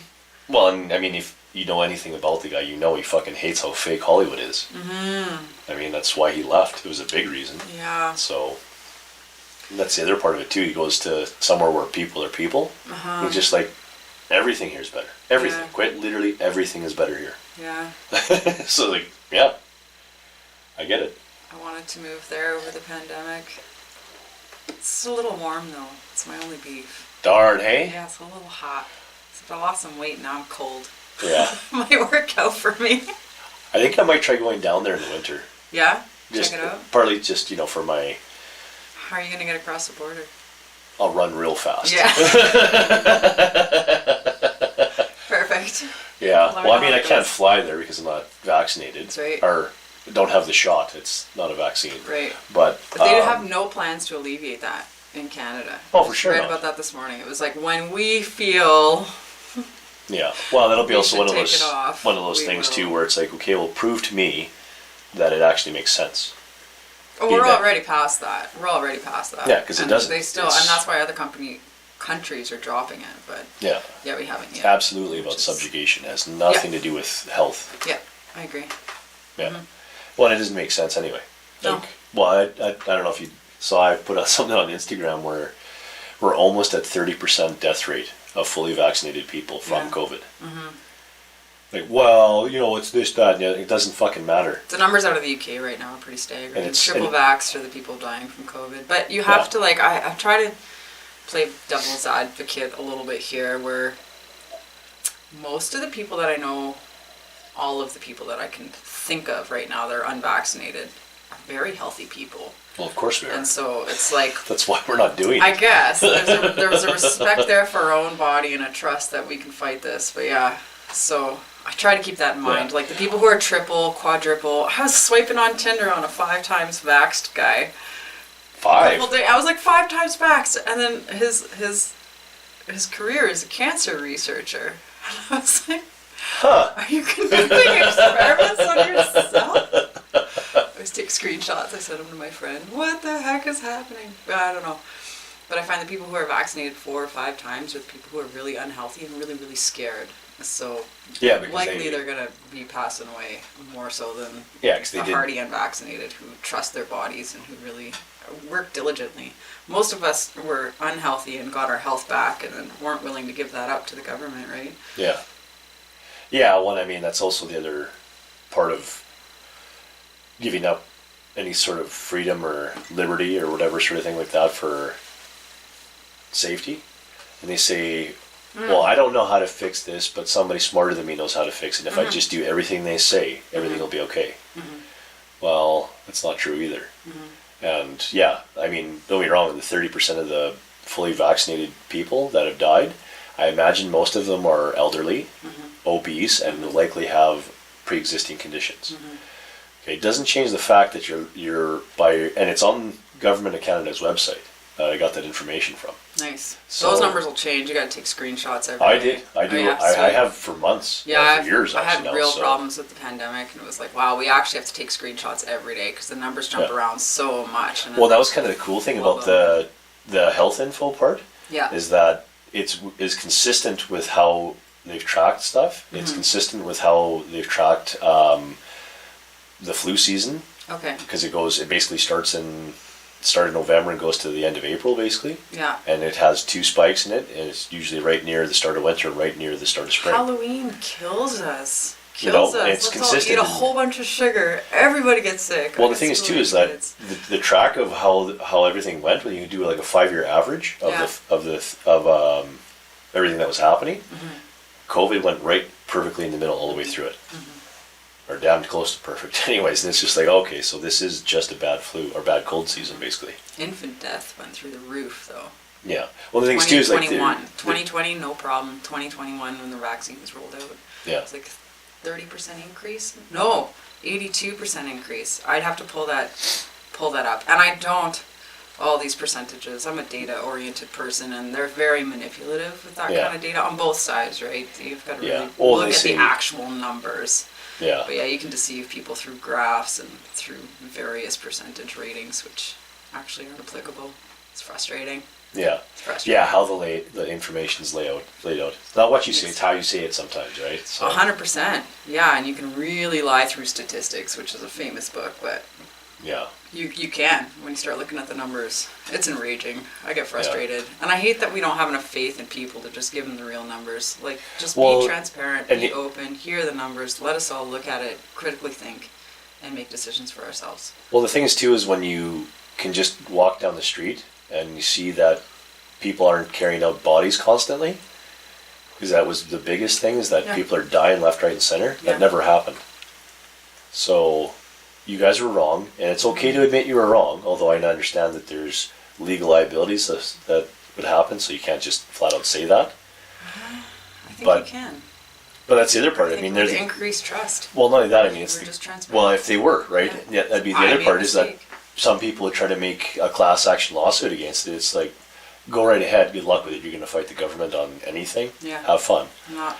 But at the same token, though, too, that'd be the other part. Is that if you were actually honest with us, instead of telling us what you think we want to hear, we would all trust you more. Oh, the trust would go through the roof. But that's always been the issue, is that those with power give the illusion of choice to those that don't have power. Right. And that's what it is that we think we can choose stuff in our free country. It's not true. And I saw something about travel bans being extended for at least 3 more years with unvaccinated people. It's like, okay, so I have to stay in North America now.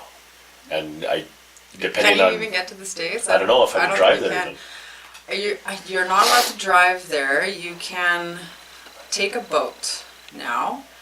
The international waters, you mean? It's weird and sketchy. My dad has a sailboat on the West Coast, so I always thought, like, man, if someone's sailing me down to Washington, it's going to be my dad. Just drop me and the kids off. See you later. Somebody can drive a tiny house over the border, meet us in Texas. I don't know. Yeah, I don't know if I can fly domestically in the U.S., but you can't even fly domestically here. But you can take a private plane now in Canada from place to place. Yeah. And there is one particular airline, a Mexican airline, that will allow unvaccinated on direct flights out of Vancouver. So that's your one and only way out. Or you have to get somebody to via boat, but you can't pay them. It can't be a chartered boat. Yeah. You have to be like, this is my friend. Yeah, I mean, it'd be cool to do the drive to Texas anyways, I think. Yeah. But just because I've been to Seattle and a little bit over in Washington area, but I haven't really been to the States anyways, so it'd be kind of cool to go for the drive anyways. Yeah. But I mean, all in all, it does make sense that if nobody's has mandates, nobody's wearing masks, or doesn't have to if they don't want to, at least anyway. Why couldn't I just drive across the border? Being that people do it every fucking day, all the time. The mandates have been lifted. It's just the illusion of giving choice. They've been lifted locally on local businesses, on your dance class, on your martial arts class, but I've been going through the courts right now, and all of the Alberta courts are still closed due to COVID, which is really sketchy. Nothing else is closed. Yeah, really sketchy. It's really weird. So federally, none of the mandates have lifted. Nothing has changed. Yeah. They just sort of allowed the businesses, so it looks like everything's back to normal. And if you're vaccinated, you really feel like everything's back to normal because you can still get on a plane and fly. But still have to mask up. Still have to have your barcodes handy. That's it. The barcode, the tracking app. That's what the truckers' movement was really about. Was to try to get rid of that tracking app. And, social credit score is the next thing. Well, that's what the app is used for. It's the beginning of that whole system coming down the pipeline. Yeah, and they tried to stop it with the convoy, and the government shut them down real fast. And no mention of the app, Why are the truckers doing this? Yeah. Well, that's why people are still protesting. They're probably downtown right now.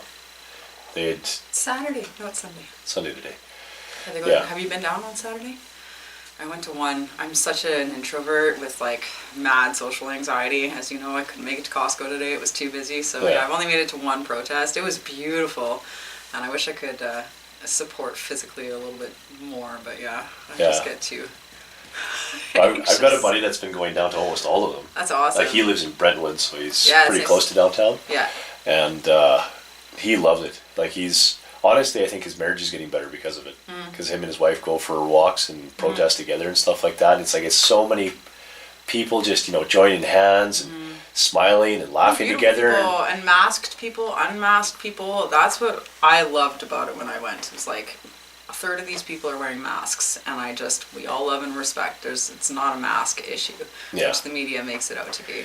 Yeah, it's for a sure. mandate issue. Yeah. Well, the thing is, like, if you're Asian, you've been wearing a mask for fucking most of your life anyways, if not your entire life, because your culture has done that. When you're sick, you're the one that masks up. I always wore a mask when I was sick and I worked. My clients used to make fun of me. You don't have to wear that. I'm like, no. It's so funny.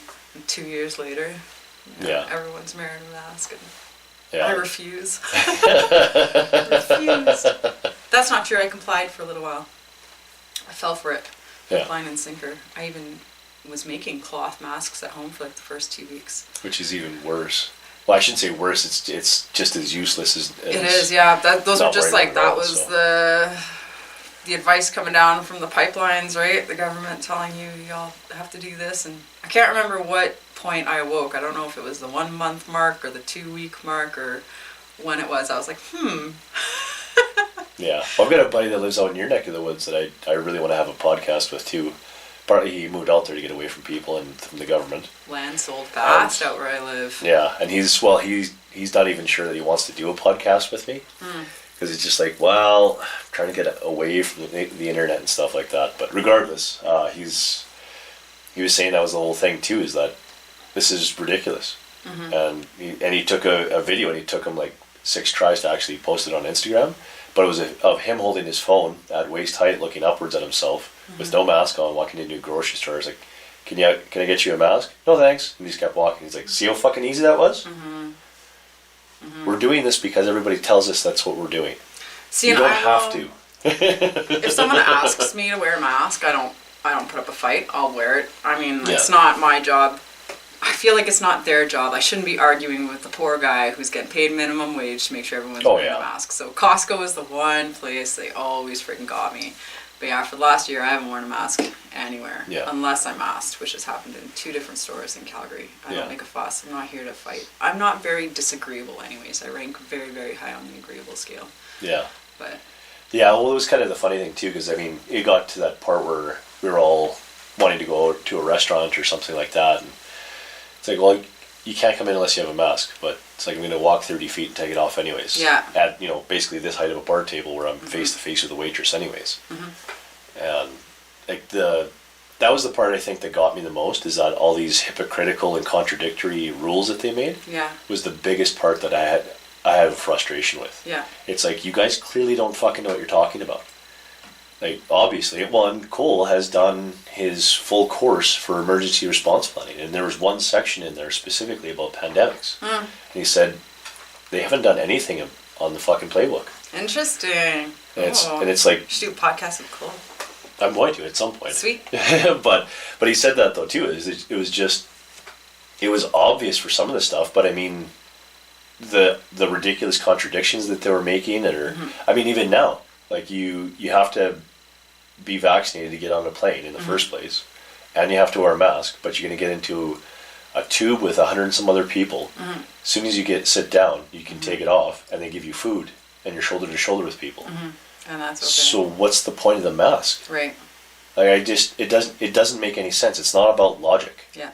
Like, it has nothing to do with reality even.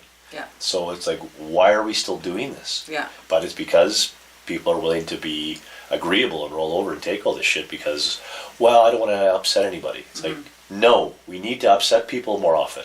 That's the fucking problem. Is that we're all just, gonna get kicked until, we're kicked to death at some point, and then you're gonna keep kicking us anyways?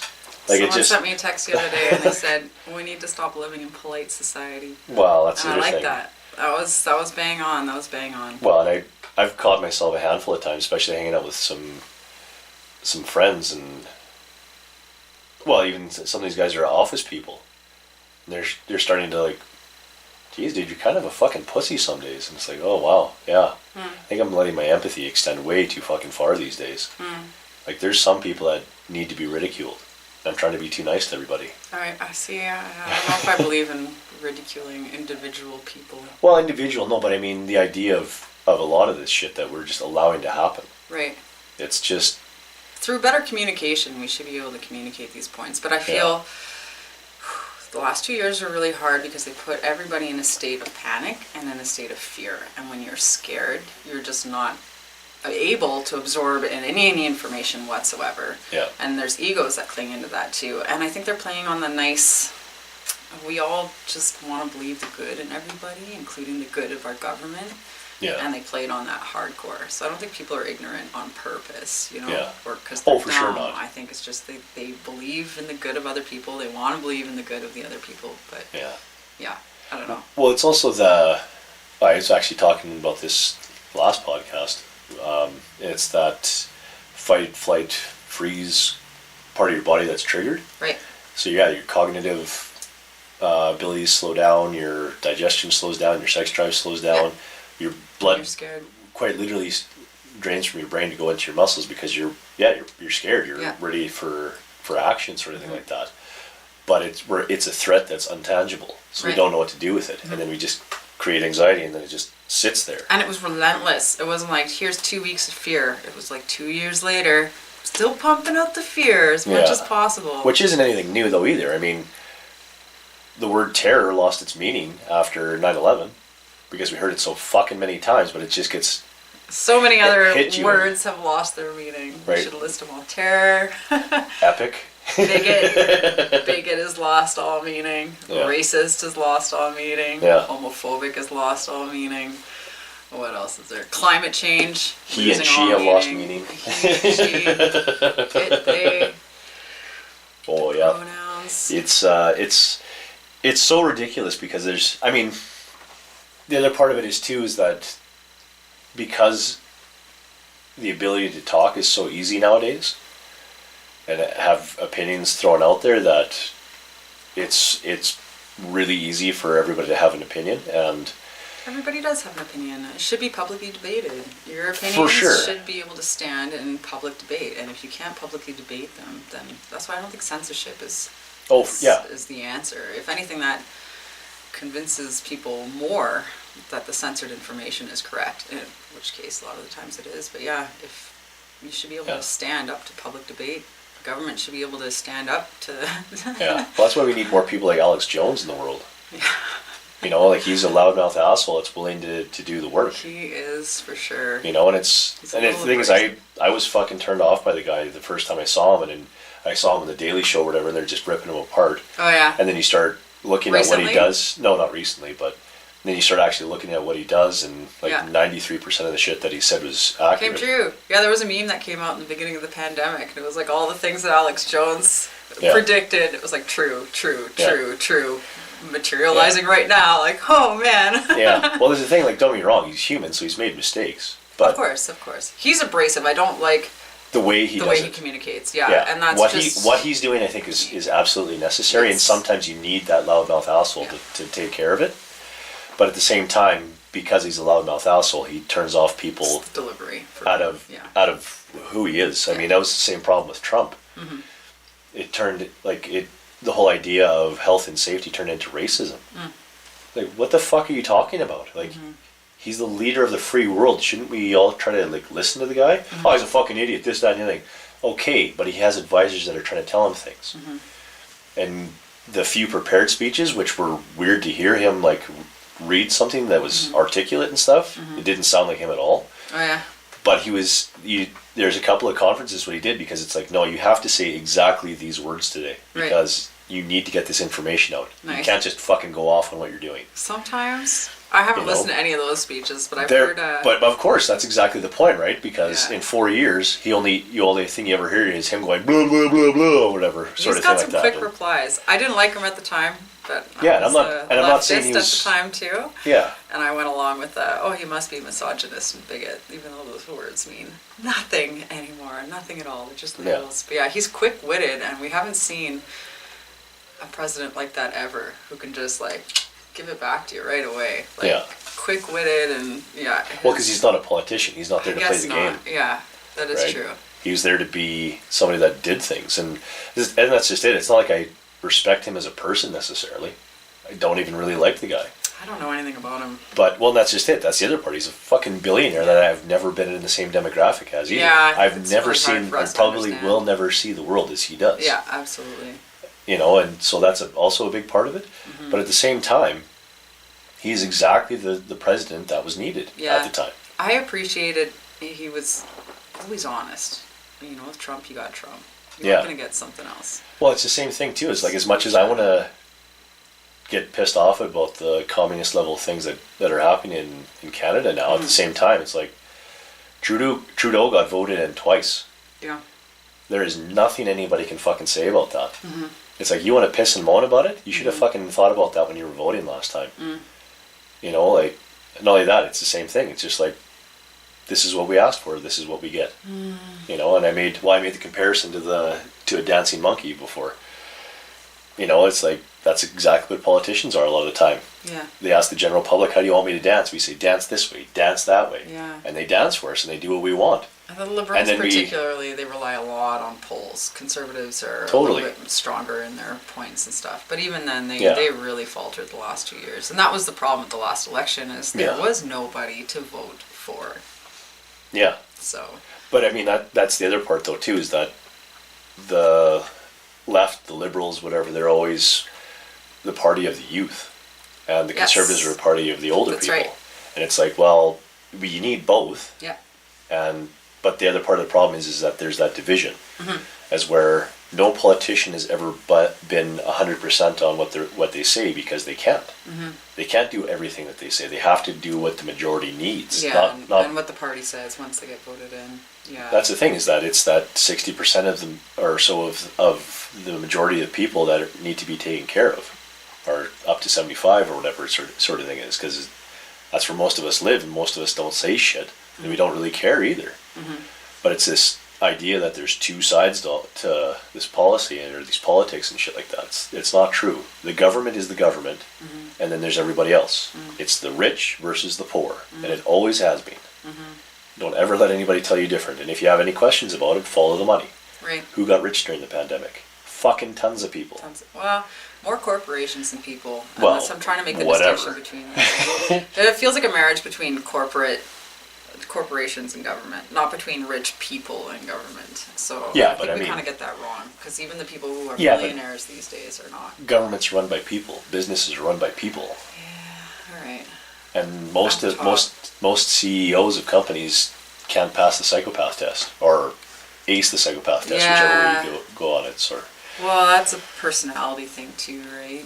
Right, but that's exactly the point, is that I don't care whose neck I got to step on, I'm going to make this profit margin go up by an extra 2%. Yeah. Okay, well, if that's all your concern is, it's not about doing what's right or good even. Yeah. Or, well, good and right are definitely not the same either. So. And who decides that? Whoever needs to get shit done. Right. Because I think, again, like Elon Musk, is everything he's doing good? Not necessarily, but it's right. It's in the right direction for humanity. He wants to see us progress, not just spin in the same fucking circle we've been doing for the last 20,000 years, basically, that we've been evolving. Oh, we've come a long way in the last 100 years. For sure we have. And that's the thing I'm watching his couple of things on Netflix that he has about how, like, he was welling up with tears about how the space program was not just shutting down, but seeming to go backwards after a while. It's like, well, the fuck are we doing? Like, I thought the future was going to be about flying cars and making shit happen and going to different planets and having all this opportunity for things. Yeah. So like, what are we doing? And I agree, like, what happened? Is the idea of progress not a good idea anymore? Mm-hmm. It's like, well, it's not that type of progress. It's like, well, what are we talking about then? Right? So that's kind of the other part of it, is where, what exactly are we trying to progress towards? Yeah. And I think that's the other part that we have to be more aware of, or people in general have to be more aware of, and that's why I always think that the division between the rich and the poor is the most obvious one, because rich people don't spend their money on anything. It stays in their own little circles. And the middle class does everything. Yes, the middle class does everything. So, and it grew bigger, I think, during the pandemic. Right, but we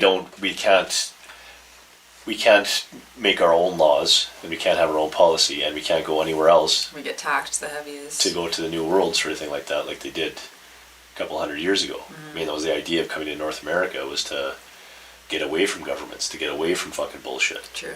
You know, I understand you can't just have a country of people with no laws or rules or anything. That turns into a shit show too. I don't know, have you looked into anarchism at all? Yeah, I also... Very captivating. Interesting ideologies. It is, and for somebody that's large and can take care of himself, it's fine for me. But I also... You would have a business as, like, we want to defund the police. The left wants to defund the police. Anarchists want to do the same, right? Where you just have a minimum amount of government. So there is no more police. There obviously needs to be... That's a terrible idea. There obviously needs to be a certain amount of laws, clear-cut laws. If you kill somebody, there needs to be some repercussions. But anyways, instead of having police, if I got broken into, I could call Connor's Protective Services. Connor can come, investigate, try to find... Like, it opens up everything. Yeah.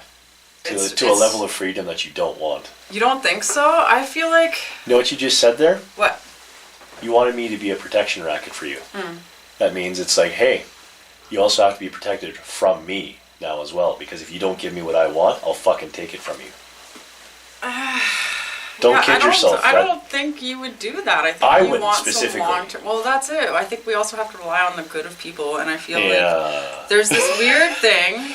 There's a lot of people that would be very willing to take advantage of that in every fucking way possible. Yeah. Because, well... The same idea, like in the States there, where they did the idea of, like, they're not going to prosecute anybody for shoplifting under $900. You know what most people heard? Oh, I get to go shopping for free now. Right. Okay. That's the only thing that they heard. Yeah. Like, that's the other part of it, is you have to be realistic of what humans actually are. Oh, yeah. I like to deny that human nature's there, too. That's what I love about liberalism. You know, I love about the free and open idea of things. It never takes into account what people are. And we're all fucking greedy. Well, I think that is applicable across the line no matter what system you're looking at. And that's the factor that we really don't look at. So communism is a great idea, except for the people. Socialism, same thing. Yeah, great idea. Capitalism is a great idea, except for the people. Yeah, there's always a factor of human nature. Right? Yeah. But I feel like, see, and this is total anecdotal, my personal observations and opinions and biased, but I found that through the pandemic, all of the hardcore leftists, let's call them, all the people who were said that you need to do this for the good of other people. I'm doing this for everybody else. Yeah. They were assholes on a personal level. Yep. And the people who were like standing up for their own rights and the anarchists were actually really nice. It's like, if there are no police around, you know how nice I'm going to treat my neighbor? Really freaking nicely, because they've got my back and I've got theirs. Yeah. So there's no more of this distance, this wall that somebody else will take. I don't know. I thought that was really interesting. Yeah. Like, the more you are for the good of everybody, the more your actual basic relationships melted down and you were a pain in the ass to deal with. Like, just... Yeah. Like, they were the hardcores. I just couldn't handle the super hardcore. And that works in a small society. Like, if you're talking about towns, more than likely that idea will work. Because you have a town of 1,000 people or something. But is this everybody little knows neighborhood not its own little town? Like, it is, but it's influenced by a bunch of other people that can just show up whenever they want, because there's no walls around this town. It could, but you might get to know your neighbors a little bit better if you know which direction he's in. We talked about. Yeah, but I mean, the problem is when you get into larger numbers, there's always an element of fear. I mean, you specifically know that because you feel anxiety grow when you drive into the city. Yeah, that's true. I do. Because of the people, not because of the fact that there's buildings around. Right. Buildings don't do anything. It's the people that you're afraid of. Yeah, there's a lot of people. Is it fear? Anxiety? Well, Maybe. it's a branch. I mean, if you want to boil it down to its most basic, like all feelings span from either love or fear. Kind of. Yeah, basically. I mean, if you want to, it's those are the main roots of the trees. Basically, one's positive, one's negative, sort of thing like that. Yeah. But they're trees that kind of grow into each other because they kind of have to. Because it's the human experience. It's part of it. Right. So there's some overlap for some things. Like you need to be afraid of certain things for good reason. Right. Right. So, but. Do I need to fear the people at Costco? I feel it's a level of fakeness. I feel really comfortable grocery shopping in minority neighborhoods. The Indian grocery store, Yep. way more comfortable. Oh yeah. There's this weird thing, like Costco especially, it's the front people put on, like we talked about adults pretending they have their shit together. I don't know what it is. Yeah, I get really freaked out by people who play the role in society really well and keep up appearances. Yeah. I am not comfortable at all. It makes me really anxious. I'd rather be surrounded by homeless people who are authentic. Yeah, that's actually a really good way of putting it. With them. White people are more typically fake than other people, it seems like, is where other cultures seem to just be who they are. I mean, that's a pretty broad It is broad. And way to say that. White people just don't have their own culture for the most part, and that's the issue, right? They have nothing to cling to. Whereas if you look at... Well, especially in a new country that we live in. Yeah, with no religion, religion's fallen apart, so we don't Yeah. have anything bringing us together. And we're villainized now too, right? White people are the worst. Yeah, but especially me. So you're gonna cancel you, Connor. Yeah, that's why I named it that. Preemptively getting it done for everybody else, so... Nice work. Yeah, but I mean, that's the other part though too, is that everybody's willing to point the finger and say, well, you're bad because of this, or you're bad because of that. It's like, well, none of us have had an easy shake of life. There's some people that have definitely had better opportunity and have gotten lucky and stuff like that. But I mean, those people have stress. They have things that go wrong with them. They have to be able to deal with that. And if they can't, it falls apart, and all of a sudden their perfect life or image of what they have is shattered. Right. And if they have nothing to bring them back to reality or make them realize that it's like, this is a small thing. Like how many days do you live in your life? Like say every day is a drop of water. How big is the bucket? How big is the bucket that is your life? How many drops of water is it going to take to fill that bucket? If you can't quantify things like that, where it's just like, this is a shitty situation, but it'll pass, and in 10 years you might not even think about this. I think the shitty situations happen regardless. It's your reaction to them. But things always go sideways. Things always go wrong. That is life. That's what we're here to experience. But yeah, how you handle yourself and treat others in those times. Yeah, matters. you can't control what happens to you, but you should be able to try to have some control of your emotions though. Yeah, for sure. Like we're not children. That's all you can control. Yeah. Is how you feel towards certain your actions. Yeah, that kind of also falls into the whole people need to be a little bit more rounded with their opinions before they start spouting off, because how is it put?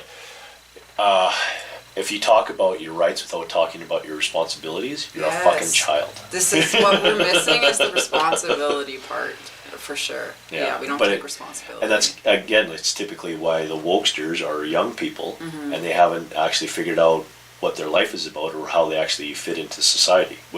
What cog or how big the cog is inside the machine that is humanity. And we're all in it together, but... Did you used to be a wokester? Oh yeah, I used to be a fucking tree hugger and all that sort of shit. Yeah, well, I'm still love hugging trees. Yeah. No, I actually physically like to go and hug trees still. So do I.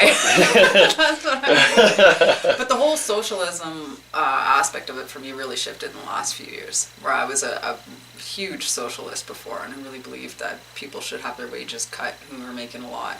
Yeah. Take money away from them. Cramping. Oh, I'm gonna drink some water. You need some magnesium. Holy shit. No, keep going though. You're on camera, you got it. There's something to be said about going from left to right with age and being young and being a dreamer and not possessing anything. And especially these days, it is so hard. Houses, the average price is insane. You know, no one in their 20s could afford to buy a home. They simply can't. Could you afford to buy a home when you were 20? I would have come closer to what these guys do. Fucking way I could have. Yeah, I mean, I There's no couldn't have fucking either. way. I was making minimum wage and just barely. And remember that making too. Minimum barely wage is making now it. $15 an hour. When you were 20, Yes, minimum it's wage five. was $5.35. Yeah, I made $5.80 for many, many years. Right. Actually, So I think I made under that because I've been working since I was 12. I think I remember working for $4 and something. Yeah. Back then. Yeah, exactly. Right. So, yeah, I remember when it got pushed up to $5 an hour. $5.25. Yeah. It was a big deal. So that's the part that I always have an issue with. It's like, oh, they made the world so expensive, this, that, and the other thing. It's like, do you think anybody's ever had a fucking easy life in the middle class? Well, I don't know. Back Like, in the all of 70s, us- you could, a single family income could support a house. You know, like, you could go be a car salesman, have a house, have your wife, have your 2 kids, and support it all on that wage. You can't do that now. Yeah, but the world is significantly different than it was in the 70s. Well, I get that too, but I feel the pressure of the young people. Yeah, Yeah, it's hard. I get it, but at the same time, you own an acreage with a massive house and a massive shop on Yeah, it. I do.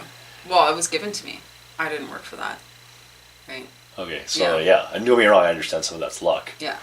Oh, Which, it was. I mean, if you luck out hard enough, life could be real easy. Right.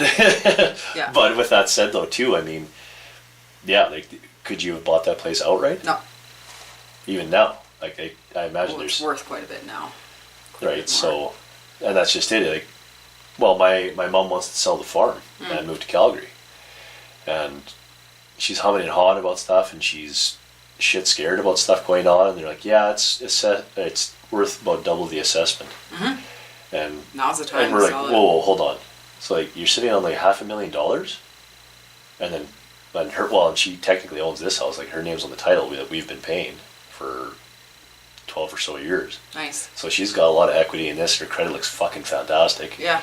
So she's got almost $1 million worth of assets. Nice. And she's like, and we're asking that, it's like, did you ever think that would happen, Mom? She's like, no. Because her mom, my grandma, Yeah. she would smoke cigarettes and watch the kids eat because there wasn't enough food to go around. And now she's almost sitting on $1 million, which is unfathomable. And she doesn't think like that either. Like, she wants to sell the house and give the money to all of her boys. It's like, that doesn't even make any sense, Mom. You worked your ass off to get what you have. Why are you just going to throw your money away? Yeah. Like, it makes no sense. Like, yeah, well, maybe you can find a home and, you know, like, get into a retirement place, this, that, and the other thing. It's like, no. You're thinking about this all wrong. You're at the age now where your money should be working for you because you've worked your whole life to make that money. Right? So She sounds like a sweet lady. she's, Should ask her what she wants. well, Retirement. to live down the street from us here and Yeah. take care of her granddaughter. That's cute. So, and that's going to be the plan. Is that it sounds like there's opportunity for her to sell to the white hats, as she referred to them. So some old school Mennonites, basically. And apparently there's a lot of families that are around now. So it's like, let's jump on that. And even if we buy a house here for $400,000, $500,000 for her, Yeah. we're not just going to buy it outright. You put half down on the mortgage, pay whatever it is, $1,000 a month for it, Yeah. and then invest the rest. And then all of a sudden now you have property and money working for you. So it's like, well, yeah, let's do that. Because again, why are we just going to throw the money away if we can make money work for us? Because we all work for money. Yeah. Why the fuck do we want to keep doing that? You know, obviously I don't swear at my mom ever. But I mean, it's that idea that we have these things that are here, so let's make use of them. Yeah. You know, and it's tough for someone like her that grew up a certain way. I mean, her goals in life were to be a wife and a good mother, and she attained those goals. But that was as big as she ever dreamed, and it's unheard of to think of that way nowadays. You know, So there's not very many women who dream of being a wife and mother anymore. We've really pushed the women to be. But she grew up from because her mom was born in the 30s. Yeah. So they lived through a war, and my dad was, even like his parents were even older because his side of the family, both the grandparents were in some part of the Second World War. They didn't actually go overseas or anything, but but it's that idea that that whole generation grew up from, the Dust Bowl of the 30s, the Great Wars, this huge fucking drought and debt of humanity's, well-being sort of thing like that. So everything you had, you held on to.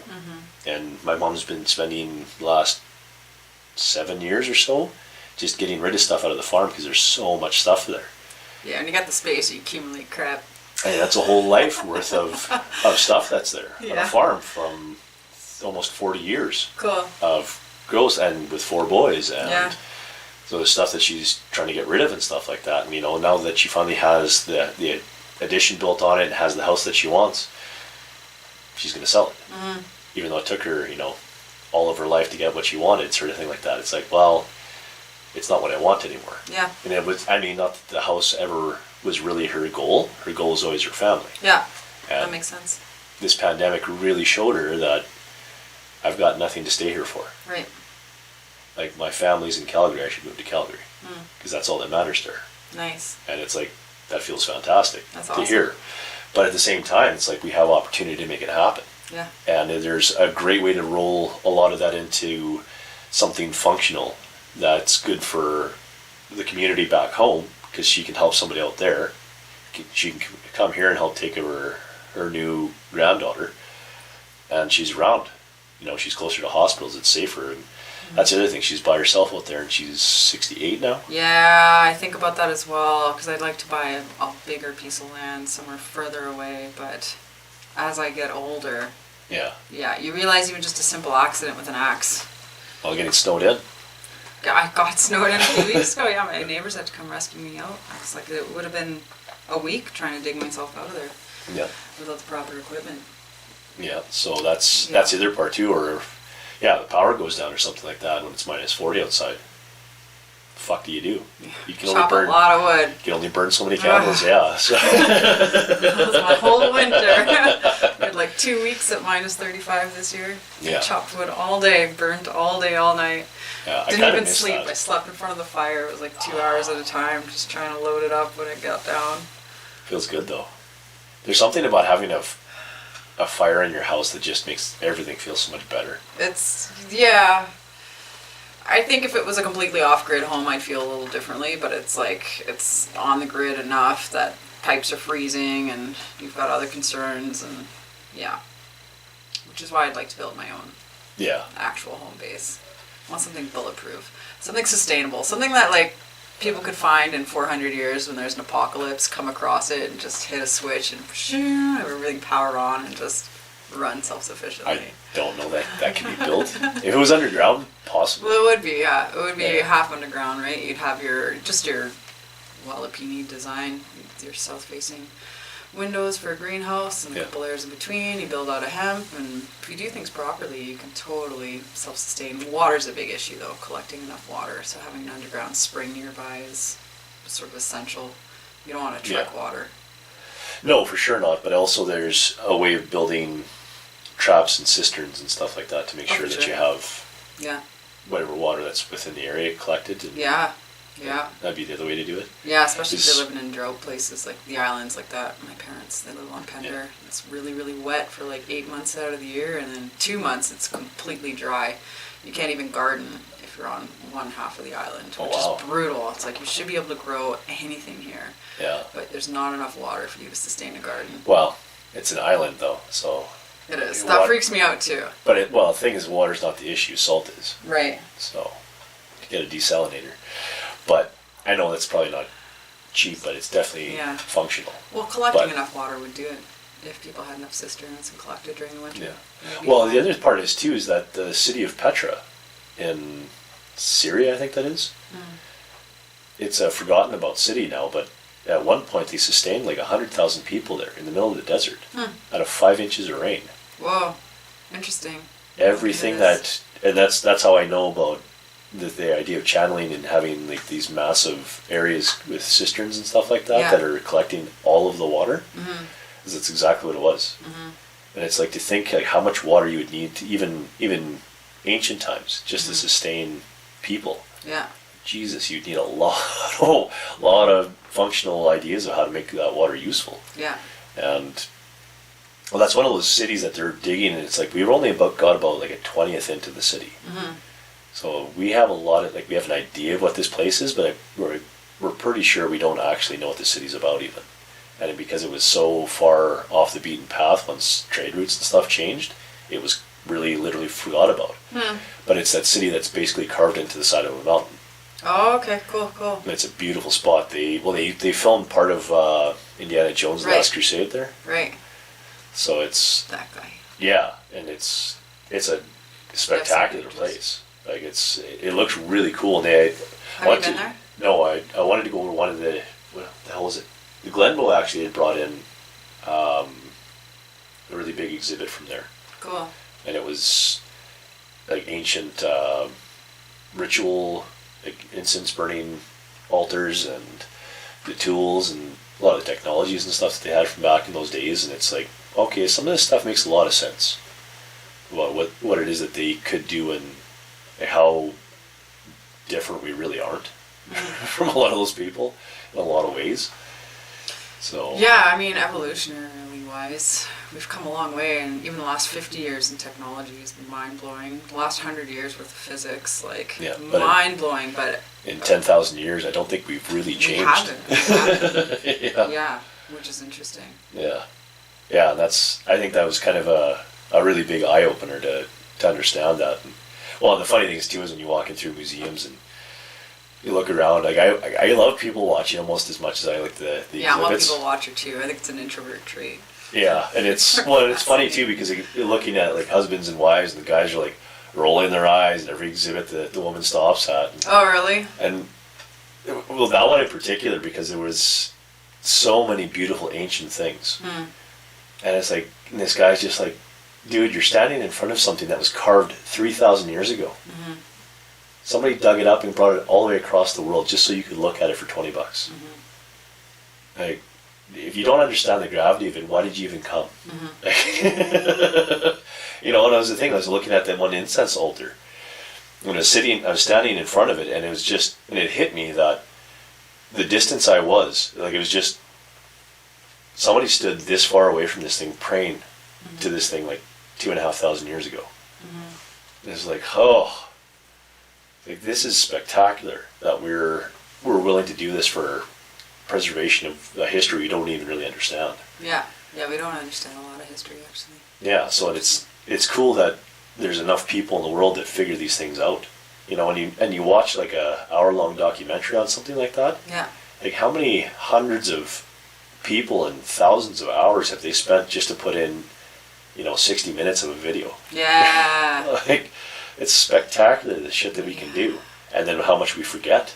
Right. Like society has amnesia. Oh yeah. This is another thing which is interesting about us. Yes. But I mean, part of the reason why we're repeating all the mistakes of the 20th century and the 21st century is nobody seems to remember their history books. Well, because they're books, right? Once my grandparents have passed on now, but that was the last remaining tie I would have had to World War II. And so once the next generation moves on, it's gone. Yeah. And there's no emotional connection, whereas my grandpa was alive now, I could talk about it to him and he would be, he'd well up with tears. You have all kinds of stories. It makes it personal, right? When you're reading out of a history book, you don't think much of it. No, but there's something to be said about I haven't actually made it all the way through, but yeah, listening to the Third Reich audiobook. Okay. And getting the whole history of Hitler right down to the beginning. And those are the phases that I'm most interested in. Like, how did it get to where it's at? How did it start in this little movement? And who did this guy start as, and who did he become? Right. Yeah. Do you think power affects everybody, or are there certain few people who can still serve without being affected? that's a pretty rare thing. Yeah, I think so as well. Because just to lead is an odd quality. Because typically the people that want to lead, you don't want leading. That's it. That's it. And the people who would make good leaders don't want to be in that spotlight and aren't going to work hard enough to get there because it's such a shit job. Yeah, or when they're called to it, they don't answer. Is the other thing. You think? Sometimes, not always, but sometimes, and that's typically where a lot of interesting people have come from history. When you look at the things that they've done and what it is that they're trying to do, and I was actually thinking of Gandhi as an example, because his whole thing was that he was trying to, his whole mantra after a while, you start to understand who the guy was a little bit. It's he was fighting his own demons his entire life. Where we start. It's within himself, right? And he had a huge sex addiction, basically. Oh. And he was constantly trying to fight that. He was trying to be a pacifist and try to be as calm and relaxed about shit as possible. Mm-hmm. And that's very generalizing of what it is that he was doing, but at the same time, it was kind of a personal journey, and it turned into something we still talk about him and know who this guy was. Right. And we think, and nobody thinks about, or a lot of people don't even know that he had a sex addiction. So, but that's not the important part of his story, even though it's absolutely the important part of his story, because that's what makes him human. He wasn't just born of this, Jesus-like quality sort of thing like that, where he just, walked on water and he was better than all of us. Yeah. And it's no, he was deeply flawed, and that's why he took the journey. So I think that's the other part that we have to weigh history properly, is that we always see history in rose-colored glasses. We look at our own memories with rose-colored glasses. Yeah, we do. Everything's got a lens on it. Right, but it's I'm this person because of the shit that I've gone through. Yeah. I've made some good choices, but I've made a lot of bad choices too. Yeah. So, but at the same time, I can still smile. I can still go to work. I still have things in my life that I can be appreciative of. Mm-hmm. And it's taken a lot of work to get what I have, but at the same time, if I didn't struggle and make that journey, I wouldn't appreciate the things I have either. And looking at it now, it's what I am now is something that I wish I was when I was younger. Awesome. You made it. And it's not even in big things. It's the things that I would struggle with on a daily basis. Personal. I don't have enough money to buy good food that I want to eat, or drive the vehicle around, sort of thing like that. Never mind the type of vehicle, just having enough gas to get to places and stuff like that. That's becoming a reality again. Yeah, to a degree, right? So there's some of that kind of stuff that always kind of jumps into part of what's going on. But at the same time, everybody's pushing towards this utopia. But again, from the lens of 100 years ago, compared to what they had now to what we have now, we live in a utopia. But by comparison, that doesn't mean people are happy, though. Yeah, well, that's human nature, right? We're never going to be happy. Yeah, and there's definitely things that we can still work on and get better at. Yeah. But I think that's the other part too, is that gratitude isn't understood. Right. And I think if people don't like the society they live in, they need to travel more. Because if you think this North America in particular is a bad place to live, you need to travel a bit. It's arguably one of the best places in the world and safest places in the world to be. Right. Canada in particular, because I think of the gun violence alone in the States. There's no fucking way I'd want to live in a big city in the States, honestly. It's a little scary. Yeah, it freaks me out. And I understand the right to carry, and a few years ago I wouldn't have agreed with that. Okay, my point of it's interesting. Defunding the police, exactly that direction is why it's a fucking bad idea. Because there'll be roving militias of people that are going to police themselves or act like they're in the new version of authority. That is true. I think that's going to happen regardless. We already have that happening with the woke left, right? Yeah. We're just trying to project that onto everybody else and policing themselves and policing everybody else and the morality of it all. You can't say that. Yeah. Well, I think there's a lot of people that are barely on the right side of the law because they don't want to go to jail. I think if jail was no longer an incentive, a lot of people would be shitty. Right. I mean, that's why those Purge movies took off so much. The Witch? The Purge? I don't know. That's, the idea is that one day a year you get to be as murderous and violent and whatever as you want. Just so you can purge it out of your system, basically. Shadow And stuff. I've never watched it, but I mean, it's just on its face. Right.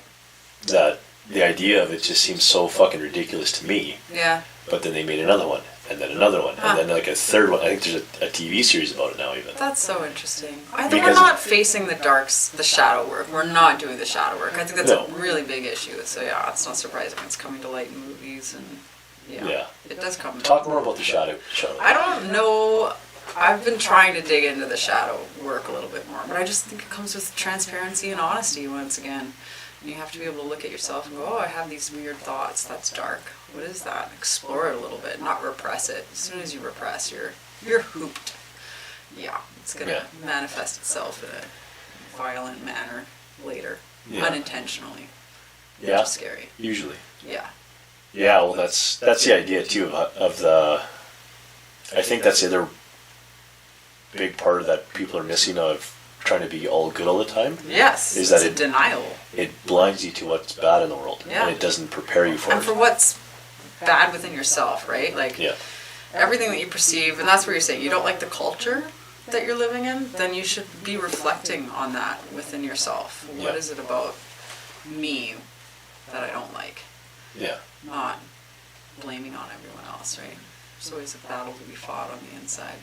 Yeah, absolutely. And I think that's what people have to realize is that don't try to be all good. Try to be balanced. Yeah, try to be honest. Because you can have bad days. I mean, you can have good or bad anyways? Who defines good? Who it's defines very bad? subjective. In the eyes of the universe, it's all just very subjective. Right? Well, and morality's uniquely human. Yes. Yeah, it is, and so subjective. Yeah. Person to person to person. Yeah, morality is very interesting. Yeah, like you see it somewhat in the animal world where there's a need for forgiveness and stuff like that. You see it in like chimpanzees or elephants even. Right. The difference is that they understand and accept apologies. Oh, yeah. We don't do that anymore. Well, I shouldn't say we. Again, I'm painting a pretty broad stroke there. Yeah. But in general, like people can't get over shit, or they can't take an apology, or they can't give forgiveness a lot of the time. You know, and for some of it, it's necessary because there are certain things that shouldn't be forgiven, or there's some people that you need to cut out of your life for your own health. But at the same time, there's a lot of shit that can be thought about, can be forgiven because that person is having a shitty day. Like traffic's always the one I always come up with the example of, because you don't know what their story is. You know, maybe that person had been driving perfectly for the last 10 years and you just happened to be there when they made that mistake. Fucking asshole, you learn to fucking drive, fuck. That kind of stuff too, right? Yeah. It's one thing that you just happen to be there for. Same as the cops. Oh, there's a lot of cops out today. There's a lot of cops out every day. They just happen to be on the path you were driving today. Right. Well, it's not like there's a police. Sometimes more out than others because they've got to fulfill their quota, right? Yeah, and that's minimum it's ticket. a business. I understand that. Yeah. But I mean, with that said, though, too, it's again, is that a bad thing? Right? They need to make money. People typically should be driving slower because almost everybody speeds. No, I don't agree with the quota. I don't think that's. And there was some pretty big controversy when it came into play here in Calgary. It's probably been about a decade now since that's been around. But yeah, I think there's some real crime that needs to be fought. It's like busting kids for marijuana. Get the heck out of here. It's ridiculous. Yeah. It's no longer. Or magic mushrooms. Or any other drug. Like, it's time we legalize everything and go after the people who are actually causing harm. Yeah. Well, Kurt's Gazette, in a nutshell, does a really good one about the drug war. And the idea of the more you spend on fighting it, the worse it gets for everybody. Yeah, absolutely. And then you're punishing people. There's this YouTube channel called Soft White Underbelly. Oh, that's a good one. Oh my God, I've watched I don't know how many hundreds of hours. Good is a very subjective term to apply to that one. Enlightening, eye-opening. Yeah, it's been so interesting. But to watch people get in trouble, get imprisoned, you know, for petty drug charges, I don't know, I just find it ridiculous. Like, you're picking on the lowest of the low, and all of these people have serious traumatic youth is the one takeaway I took from that show, is no matter what interview you watch, everyone has suffered a traumatic something in their youth. So these are people who are traumatized, who have severe PTSD, and whom society has outcast, and now we continue to jail them every time that they go prostitute themselves or petty drugs. Like, and we should be helping. These are the people we should be helping the most and holding the most and cradling the most, you know? Yeah, that's just it. It's like, you're wrong. You're such a bad person, I'm going to put you in a cage. It's like, well, how's that going to help them? That's the opposite of help. They have to do something to survive, like pornography or prostitution or something. It's like, well, this is quite literally the only skill I have, because I didn't have an education, because I had no time to go to school because I didn't have parents. Or you just can't cope. A lot of them just can't cope with the stress of the trauma that happened to them when they were younger. And that's the thing. Like, most people, like 99% of women that do pornography, were abused when they were kids. Well, it's the same with the homeless population, as far as I can tell from these interviews. It's amazing, and it's interesting. I always wonder what's the difference, because I have known other people who have had childhood trauma, and they've made it. A lot of them forgot about it, though. A lot of them, their brains shut down, and they're missing certain years. And they were able to they block it out on purpose, and then years later are able to recover that. But they're functioning adults with nice careers, and but that also typically turns into some type of autoimmune disease. Well, that's so interesting. Okay. That's almost, because some level of trauma will come out one way or the other. Right. There's no escaping it. So either it comes out as a physical condition or a psychological condition, but you can't run from it. It's inside you. It has to come out somehow. I agree. So until you face it and figure out what it is, you can't get past it. You have to go through it. And then, people that have repressed memories, they don't know why they're fucked up. It's even harder. It's way harder. It's harder if it's intergenerational as well, right? So if you have parents who went to residential school, they proved this in Canada. And if you're a child of a parent who went to residential school, you carry all those traumas with you. It's in your DNA, even though you didn't go through the thing. So now you're suffering PTSD from a thing you didn't physically go through, which is even harder to resolve. But they need help. Well, that's why that whole hurt people. That's exactly it. It perpetuates, for sure. But there's a memory there that happens as well. Well, that's just it. I mean, that's why, like, that soft white underbelly sort of thing, too. They say, a lot of those people that are interviewed, it's like, well, I was abused as a kid, but so was my mom, so was my dad, so was this cousin, blah, blah, blah. And what does your mom do for work? Oh, she was a prostitute. Oh, I understand. Well, I remember a stat that had come out from when I was in high school, that they say like 1 in 4 children have experienced some sort of sexual trauma. And it's like, in my family, I think it's more like 50 or so percent of us that got something. And it's like, okay, where does it stop? How does it stop? Like, through exploring the shadow self, and through being honest, which is another problem we have. Face the shadows. Get into that darkness, sort of thing like that. And that's the thing too, is that it's not a darkness. It's a very real thing that's bright in its own self, its own thing, and it's crying for attention. Yes. But we turn our backs to it. We put on our blinders. We don't want to face it, which makes it worse. It grows and festers. I mean, it's painful, but the only way out is through, right? That's what they say. That's the shitty part. But I mean, because there's some level of trauma, is like you act like it didn't happen, or it wasn't that big a deal, or whatever sort of shit that happens. It's like, okay, but we are also denying reality then too. But it's even worse when, like my uncle tried to talk to the family about it, and nobody believed him. So he fucked off. And I kind of don't blame him. You know, moved to northern Alberta, got to the rig, started doing drugs like crazy. Tried to, ease the pain or to forget about it because he was high or drunk all the time. Like at least if I'm feeling good or whatever, like I'm not going to feel this other stuff. Yeah. Again, subjective use of good. It's like, well, you're numbing the pain so you can whatever, but it's like every time you go up, you come down even further. Yeah. And that's always what it is. You go up and then you go down lower, and then up and then down lower, and then all of a sudden you have to do drugs just to feel anything. Yeah. So it's like, holy fuck. And he still doesn't talk to us. Like he tried when I'd moved to Calgary. Yeah. And he tried to have some stuff, but that's where the shit that he hadn't really been dealing with came out, and he had a series of panic attacks and nervous breakdowns and stuff like that. And he didn't know what to do. And because nobody ever believed him or wanted to talk to him about it or listen to him, more importantly. Yeah, that's all it takes. Well, then what the fuck do I do? Yeah. Is there something wrong with me? Did I do this? Do I deserve this? Am I a shit person? Like, well, it doesn't fucking help, you know? And you can become very self-deprecating sort of thing too, and it's worse when it happens to you as a kid and you equate love with the abuse that happened to you, right?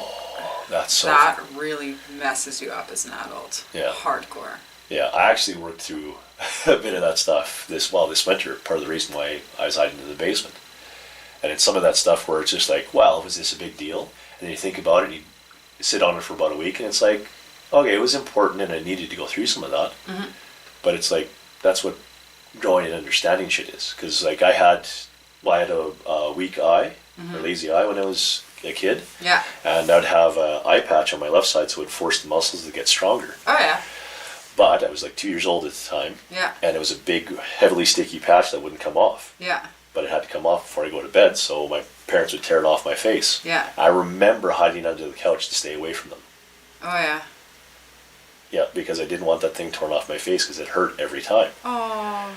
And it's just like, okay, so I'm being told, not only by the people that love me, that are hurting me, Yes. that this is what I need. Yes. So it's like those two things alone are already starting to fuck with you because it's like you don't understand what's going on. So you're being basically forced into a level of cognitive dissonance that doesn't make sense, you know, and then you're doing this thing that's fucking annoying for your own good. Yeah. It's like, so you're giving me another level or layer of pain and discomfort because it's good for me, because these people that love me are telling me this is what I need. It doesn't make any sense when you're a little kid, and it's just like I thought about that, and it's like, well, because I was a little kid. I also remember trying to throw a balloon up and it fell back down and it pissed me off. And I saw somebody else's kid do that, sort of thing like that. It's like, no, helium ones float, regular balloons don't. Yeah. You have no idea why that is when you're 2 years old, though. Yeah. You know, so it's like, I don't remember that one specifically, but it's that type of thinking is that you don't understand the world. Yeah. Right? So you need your parents that love you, and they're going to tell you, no, don't. They're going to give you a lot of negativity, but it's for your own good. And that's and exactly to your point is that, yeah, these people that love you and are taking care of you are doing these things that seem like they're bad, right? And that's the part that I was like, okay, well, that's maybe a minor part of trauma, and but it's like at the same time, you relived it. That's traumatic enough. But it was, I thought about it, and it's like, no, like that's the child's way of thinking. Yeah. I needed those things to happen, and it's a level of adversity that's made me a stronger person to go through it. Yeah. But the thing is that you can't just give your kid everything they want. They turn into really shitty little kids, and even worse adults, right? So that's the other part too, where you have to be authoritative, you know. And I even told my parents that at one point. It's like, well, we were afraid of you when we were kids. Like, oh, we didn't want that, but it's like, well, you kind of did because fear breeds respect. Yeah. And that's the other part too. It's like, it's not like you beat the shit out of us or anything. We each got one smack in the butt when we did something wrong. Yeah. And then by the time you were 7 years old, all you'd have to get is your name called out. Your own name yelled at you, basically. And that was enough, because you just, you tense up and you're like, I don't want to get smacked. I'm going to do what they say. You know, and it's just like, well, you're forcing compliance into kids. Like, yeah, they're kids. Yeah. You're the adult. You should know better, right? They don't know anything. Like, they barely figured out how to wipe their own ass. I think we project a little bit too much, though. Oh, for sure. There's a certain, like, from 0 to 7, it's such a sensitive time that forms the rest of your life, and there should be more love and more care and more freedom. Right. But after that, I notice that now with my kids, because they're getting into this where they really need hard lines and discipline, and I'm not a disciplined person. I'm a gray area. Everything goes, let's talk openly, ideas, blah, but they really need schedules and Yeah. So I've got to be harder on them, and now's the time that they'll thrive with some discipline. Yeah, and that's exactly to the point though too, is that there's how many tens of thousands of parenting books? How many of them are a direct contradiction to each other? Yeah. And both of them probably work if they're given to the right family. Oh yeah. Right? So it's like, well, this book will work for this kid, but this book has to work for that kid. Yeah. Right? And they're completely opposite, but at the same time, we have cohesion now in the family because I treat them very differently because they're different people. Mm-hmm. But again, with that said, it's like, just saying that there's a lot of books out there doesn't mean that's how you parent or somebody's got it all figured out, because none of that's true either. No, and every child is different. And this is coming from a guy that doesn't have kids. Yeah. Not to say that I don't remember being a kid. I clearly do. I have nieces and nephews. I have dated women that had kids. Mm-hmm. You know, like I understand the importance of what it is to be a parent, and that's part of the reason why I kind of don't want kids. Yeah, it's a tough gig. It's a lot of work. Yeah. And every thought and action I have. It's not very gratifying. Like, you don't get anything back. Well, you do. Do you? Eventually, maybe. You get hugs, don't you? Oh, sure. Yeah, like, it's largely a thankless position. Yeah. But the other part of it is too, though, is that if you're doing well, the favor comes back. Is you'll get to a point where you can't take care of yourself and they'll do it for you. Yeah, that's the hope. In theory, again, it clearly doesn't always work out. Yeah. But that's the other part. I mean, the whole thing's a crapshoot, right? So, it's all difficult. Like it's not easy being a single guy necessarily either. None of it's easy. Right. So, but it's not easy being a parent or a single parent in your case. Like you got a lot of your other stuff, but I mean, same idea is like. Being fat is difficult because you have a lot of issues, but being fit is difficult because it's a lot of fucking work. Mm-hmm. Right? So it's like life is difficult. And that's the point. We need to have some level of struggle sort of thing too. It's just pick the struggles that make sense to you. Yeah. Right? So it's and I think that was a big thing that I pulled out of everything that I got introspective on this year, was that my life again is pretty fucking easy. Like I just turned 40 and I've got really nothing to complain about. I mean, I live in a house that I own basically. Mm-hmm. I have a lot of things that materially I actually want. Mm-hmm. You know, I have the things that I need to do my work. I have a functional vehicle. Yeah. I have a very loving family. And I have quality friends that I actually like spending time with. You know, so it's... On a podcast that's about to get canceled. Yeah, and that's the thing. We're going to do another episode. It'll be like, let's cancel Connor. Yeah. I'm going to grill you on all the hot topics, and we'll see if we can get you canceled. Well, a lot of them I might not even have an opinion on. It's like, I know nothing about this. I don't know what to say about it. So I'll have to start cursing at them and throw as many terrible things in that direction. Right.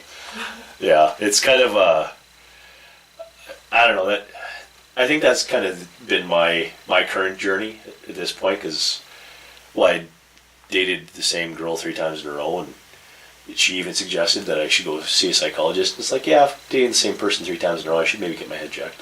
So, I think we all need some therapy. It's something that should be available. Yeah. For cheap, if not free. It is. Most people. If you go talk to Alberta Health Services, there's counselors and all kinds of people to talk to, and tons of programs there. Yeah. Well, I'm doing that program from Jordan Peterson. It's incredible. Yeah. Incredible. Highly recommend. But that's, again, like we said earlier, the first step is always the hardest one. Yes. And it's finding the resources as well. Yeah.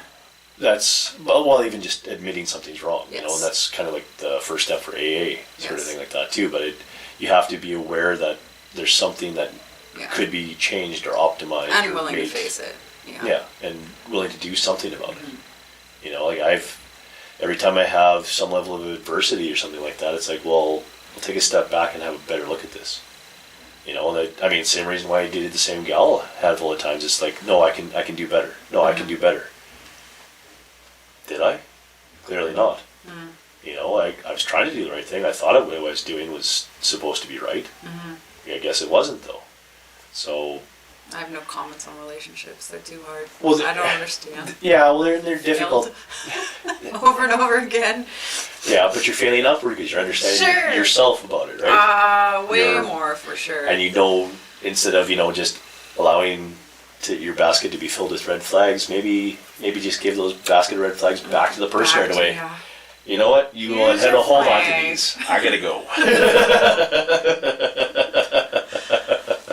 Yeah, that's tough for me because I'm agreeable.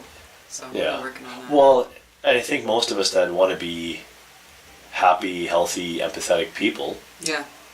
We want to assume the best out of people, but that's it. And the empaths always attract the opposite of that, right? So yeah. You have to be really careful with that energy. Well, I remember at one point I was dating a gal years ago, and it's like, I think I can fix this one. Right. Oh yeah. Those words quite literally went through my mind. Totally. And I thought it was a good thing. Yeah, I thought I could fix lots. I like to date on potential. And I was just like, first of all, it makes me think that I can fix anything because I clearly have my own fucking problems. Right. And not only that, who says she wants my help in the first place? Yeah. Or she even thinks that there's anything wrong. There's this weird law that you can't help your other half in that way. Yeah. And even if you're a doctor, I find it with massage, they're too entangled to be of any help to your other half. That's why they're a partner. Yeah. They're not a project. Yeah. It's impossible. You can't. Yeah, when it turns into that polarizing thing, whatever sort of stuff too, like even if you're trying to be nice and doing all these things, it's like, what are you saying? Everything I do is wrong? Yeah. Like, well, no, that's not what I'm saying. Well, then why are you trying to constantly help me? It's like, whoa. But everyone has to take responsibility for themselves. I'm guilty of being on both sides of that one. Yeah. I won't take help from some people. I have a hard time saying thank you half the time. Yeah. Or, just being appreciative instead of it just turning into something self-deprecating. It's like, I could have done better. It's like, yeah. Just say thank you. It's okay. It's okay to accept a compliment once in a while. Yeah. And it's fucking weird that there's so many of us that do that. Compliments. And that's the thing, is because they come around so rarely, I think, is the other part. It's just like, what do you mean? Like, or somebody says something nice to you, it's like, the fuck's wrong with that person? Right? Because we all have, city life definitely helps us build walls that we don't need. Yeah. Because we're living in a small town, which I couldn't have handled when I was younger, but I really appreciate it a lot more now. That was the other thing. When I was going through all my overly introspective parts of my life and stuff like that, and I started watching Letterkenny. Okay. And it's basically just a show that could be put in any small town in Canada. Oh yeah. Watching it's just like, yep, that's that guy from home, that's that guy, that guy's just like Cole, my brother. Nice. So it's like, okay. And what it is just a comedy about small town life. There's the Hicks and the Skids and the hockey players and whatever, but it's just like, that sums up my county there. Exactly, right? And you know exactly who these people are. Yeah. And it's like exactly the same show for 10 seasons almost. And it's... I should look into that. But it's fucking hilarious because it's so consistent. And it's like, yep. That's the other thing is, and that's one of the best lines out of the show. Give your nuts a tug. Here I am fucking getting all weepy about my problems. It's just like, grow a fucking spine once in a while, don't you? And it's like, how big are these problems that I'm actually worried about? So what do? I get out of the basement, I go for a fucking walk in the mountains. Looking at these mountains. Okay, my problems don't mean shit. Go and spend time with somebody, actually bounce these ideas off people once in a while. Yeah, that's really important. Oh, right. I'm not the only one that has certain types of issues. We all struggle with something. Yeah, we do. So, it's being human. Yeah, we exactly. haven't graduated yet. Exactly, right? So there's so much to it, and that's the other part about having technology, is that it's so easy to stay in your head. Yeah. We all need to get outside once in a while more often. We really do, and there's a whole world involved in technology. I quit all social media quite a few months ago. Nice. It's felt really good. Really good, yeah. But it's a weird world. It's a really weird world. Yeah. I don't know how else to describe it. Is. Well, honestly, I fucking hated having to do any level of advertising. I'm trying to bring in more students and stuff like that Kung Fusion stuff. That Yeah. it just feels gross, honestly. Like, oh, do this, you'll be happy. I'll help you work on your body. It's like, ugh, I just fucking hate sales. I hate it. I'd rather just do the work. Like I'll take a small amount of students that I know and just work with those people. And again, quality over quantity. I can focus on making these specific people healthier, happier, better, sort of thing like that. So they're trying to make, 6 figures on fitness and stuff like that. It's not the goal that I want anyway. My Sifu used to say, "You'll never make money being a martial arts master." No, never. Don't. But it's not. Don't teach for the money. No. Even though you have to charge, because people don't take it seriously. Yeah. Unless you charge something, but yeah. Well, not only that. I mean, it's not really the point of the training. I mean, Right. there's a reason why martial arts have been around for thousands of years. Yeah. It's because it's Self-mastery. well, and it's truth of life. Right. There's nothing in my life that hasn't been made better because of Kung Fu. Like, everything has gotten better because of it. Agreed. Same. Straight up. And discipline's a big part of it, but it's just understanding myself and my body and understanding the connection of how things are and respect and stuff like that. Like, part of the black belt ceremony is that the black belts make tea and pour tea for everybody. You sit back and you're humble because it's like, yeah, it's a long journey. And if you get a big head about yourself, you're out of the school. Yeah, well, It's like, it doesn't take long, I think. yeah, That's what I noticed. The young, hot-headed, it doesn't take long for you to realize yeah, you're not shit compared to any of the senior students, which is humbling and really good. yeah. And you just take that out into the world, because we don't get it in other, I don't know.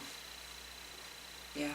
Yeah, well, you're not confronted with things because, I mean, again, the whole online thing is that people are beaten down enough in life a lot of the time, so that's a place where they can have power. Yeah. But I feel so beat down online, I just could not take it anymore. It was ridiculous. It's like you can't post anything without having some sort of rebuttal and someone trying to fight you on it. And yeah, so I could choose to ignore those comments, or I could choose to try to fight them with clear communication and prove my point. No, or that doesn't work either. I lost so many friends. I was like, yeah, and it is what it is. yeah, I guess, yeah, it's better without online. For sure. yeah. Well, and the other part of it is too is that there's a lot of that stuff where it's just the human nature of it. You could have 10,000 likes on a post, but somebody says one shitty thing about you. Yeah, that's what you focus on. Yeah, we have Yeah. a bias, human nature bias towards negativity. Yeah, It's just what we're prone to notice. that's why we all slow down for car accidents. Ooh, let's look at It's this. true, don't we? Wow. Yeah, we all do it. I mean, I can't help it because I'm typically never the one that's first in line. Yeah. If I am, I'll just drive straight through. I don't give a shit. As long as it's safe for me to pass by it, I fucking hate... Because I don't want the flow of traffic to slow down. Yeah, see. Not only that, if I was the person that was in there, I don't want every other asshole on the street fucking gawking at me. Yeah. Like, I'm in a shitty situation. Yeah. If you're going to slow down, stop and help, or get the fuck out of here. That is true. That is true. I'm always curious. What's happening? Yeah. I mean, and it's not that my interest isn't piqued, but at the same time, it's like, again, it's like, am I going to watch reality TV? Probably not, because it's fucking garbage for my brain. It's pretty brutal. Right. I've ran through all the reality love TV, Netflix. Yeah. Didn't do me very good. Yeah. Yeah, that's the other thing that I'm actually trying to do more now is just watch shows that are good and interesting, not these things that are just going to fucking drag me down. Yeah, I just do podcasts. I hardly do anything That's why I else. watch Letterkenny. It's fucking hilarious. Yeah, so it's... And don't get me wrong, I mean, there's a lot of shows that are well done, that have some level of dramatic or seriousness to them, and but a lot of the really good shows have just as much comedy as they have drama. Like, well, even that cartoon Final Space on Netflix. Yeah, I mean, a lot of people don't watch cartoons, but it's a really stupid, goofy cartoon. But every once in a while, some really serious shit happens. Like, there's one kid, his dad dies because he's protecting him, so he basically grabs a grenade and kills himself with it instead of letting anyone else get hurt. Like, holy fuck, that was way heavier than I expected. you know, and it's just the way they do it because it's in space sort of thing like that, so he blows out the side of his spaceship. But at the same time, what would happen if a grenade went off in space? Like, would it really... Nothing. Nothing? There'd be like a bit of a concussion, and that'd be it. Huh. The only actually no, because it would need something to concuss against. That's it. Yeah. So if there's no pressure, if there's no gravity, no mass, does it even? Yeah, it just that's it. That's why they say nukes are just about useless in space. The EMP pulse is really the only function they have. Right. And whatever, the radiation doesn't even matter. Yeah. Doesn't even really matter because there's so much radiation in space already. There's a ton. Like, because there's magnetospheres, what keeps us alive. Yes. Right. So. Yeah, it's so interesting. I mean, that's part of the reason. I mean, it was a really well done show, and unfortunately, by the time they got to the third season, the creator said, "This is the last season." Yeah. Oh, we can make more. It's like, I'm not going to. Yeah. It's like, you guys have diverged from what I want this show to be about so far. Yeah. It's not my show anymore. So you guys can do whatever you want. Hey, going back to space, did you know that fungus can survive in space? Probably. Yeah. No, they can. I believe that's partly part of the whole panspermia idea, isn't it? Yeah, it is, which is really interesting. So yeah, they're trying to get us interplanetary anyways, so that they can travel to other planets via the humans, which I find really interesting, because I'm assuming you've done mushrooms. I've done my fair share of psychedelic last mushrooms. Weekend, I think. Yeah, nice. I microdose now and then, but I tend not to do too many heavy doses. Unless I really want to explore, because I just go to dark places and I gotta crawl my way out of the frickin' grossness. Yeah, sometimes you need that though, and that's what I found. It feels so good. Yeah. And again, dealing with some past traumas and stuff like that, psychedelics are incredible for that. I almost never have bad trips anymore. Yeah, that's awesome. You know, and it's not that I do a fucking ton of them anymore either. Though. Yeah. Like I'll do a gram or so. Yeah, that's not bad. But I'm not just gonna sit there and do like an eighth by myself. Yeah. And then just sit by yourself, because that's the other part of the problem, is that if you have nobody to bounce ideas and talk to keep you kind of grounded in reality, it really takes you for a ride sometimes. Yeah, it can take you to some interesting places for sure. Which again, sometimes you need. You're sometimes. Going there for a reason. But you can almost get that same level of understanding without scaring the shit out of you with taking a smaller dose. Yes. So that's the other part, because you're aware of it, and it's like, if I had more, I'd be freaking the fuck out right now, and then I'd be, the next 2 hours of the trip, I'm just fucked up. Yeah. But I also find that mushroom trips almost feel full circle every time. Yes. Is that I go through kind of everything. Yes, I do too. And I always come out on the light, but there's always some tunnels to dig through. Yeah. Crawl out of. But you also realize that how interconnected everything is because of it. Yeah. Yeah. Totally. I want to keep going on this. I gotta pee again. Okay. So hard to find somewhere to pee in the city during the pandemic. Not if you're a guy. No. No. But as a girl, it was brutal. When you live out of town, it's just like, okay, I can't go into any Tim Hortons. I can't go anywhere to go pee. And I'm in the middle of the city. I have no problem peeing outdoors, but it gets a little weird when you're downtown. Yeah. Yeah. I may not have peed in Tim Hortons cups. Yeah, I've done that before too. I mean, not Tim Hortons. I don't drink Tim Hortons. Well, that's just what I had to do. I realize how much I can fill up a Tim Hortons cup. Yeah, and all of a sudden those extra larges don't seem so extra large, eh? I went through 2 once. I was nice. Like, oh my God. Where is this coming from? No wonder. Too much coffee. Too much coffee. That's why I'm vibrating. Yeah. I get really anxious though when I have a full bladder. Like I notice that plays into my anxiety. So I have to be like, okay, just go pee somewhere and then maybe you'll be okay. Yeah. Well, that's why I've got one of those 4-liter bottles. Well, I've got 2 of them. Make sure I know which one is which. One's for water and one's for peeing if I have to. There you go. But it's great for camping sort of thing, because if I'm camping in the van, it's cold outside, I don't want to go outside necessarily. Yeah. I can just get on my knees and drain that way. Yeah. But you got to make sure that the mouth of the bottle's the right size, because the bigger the better, because boy oh boy, aiming is difficult.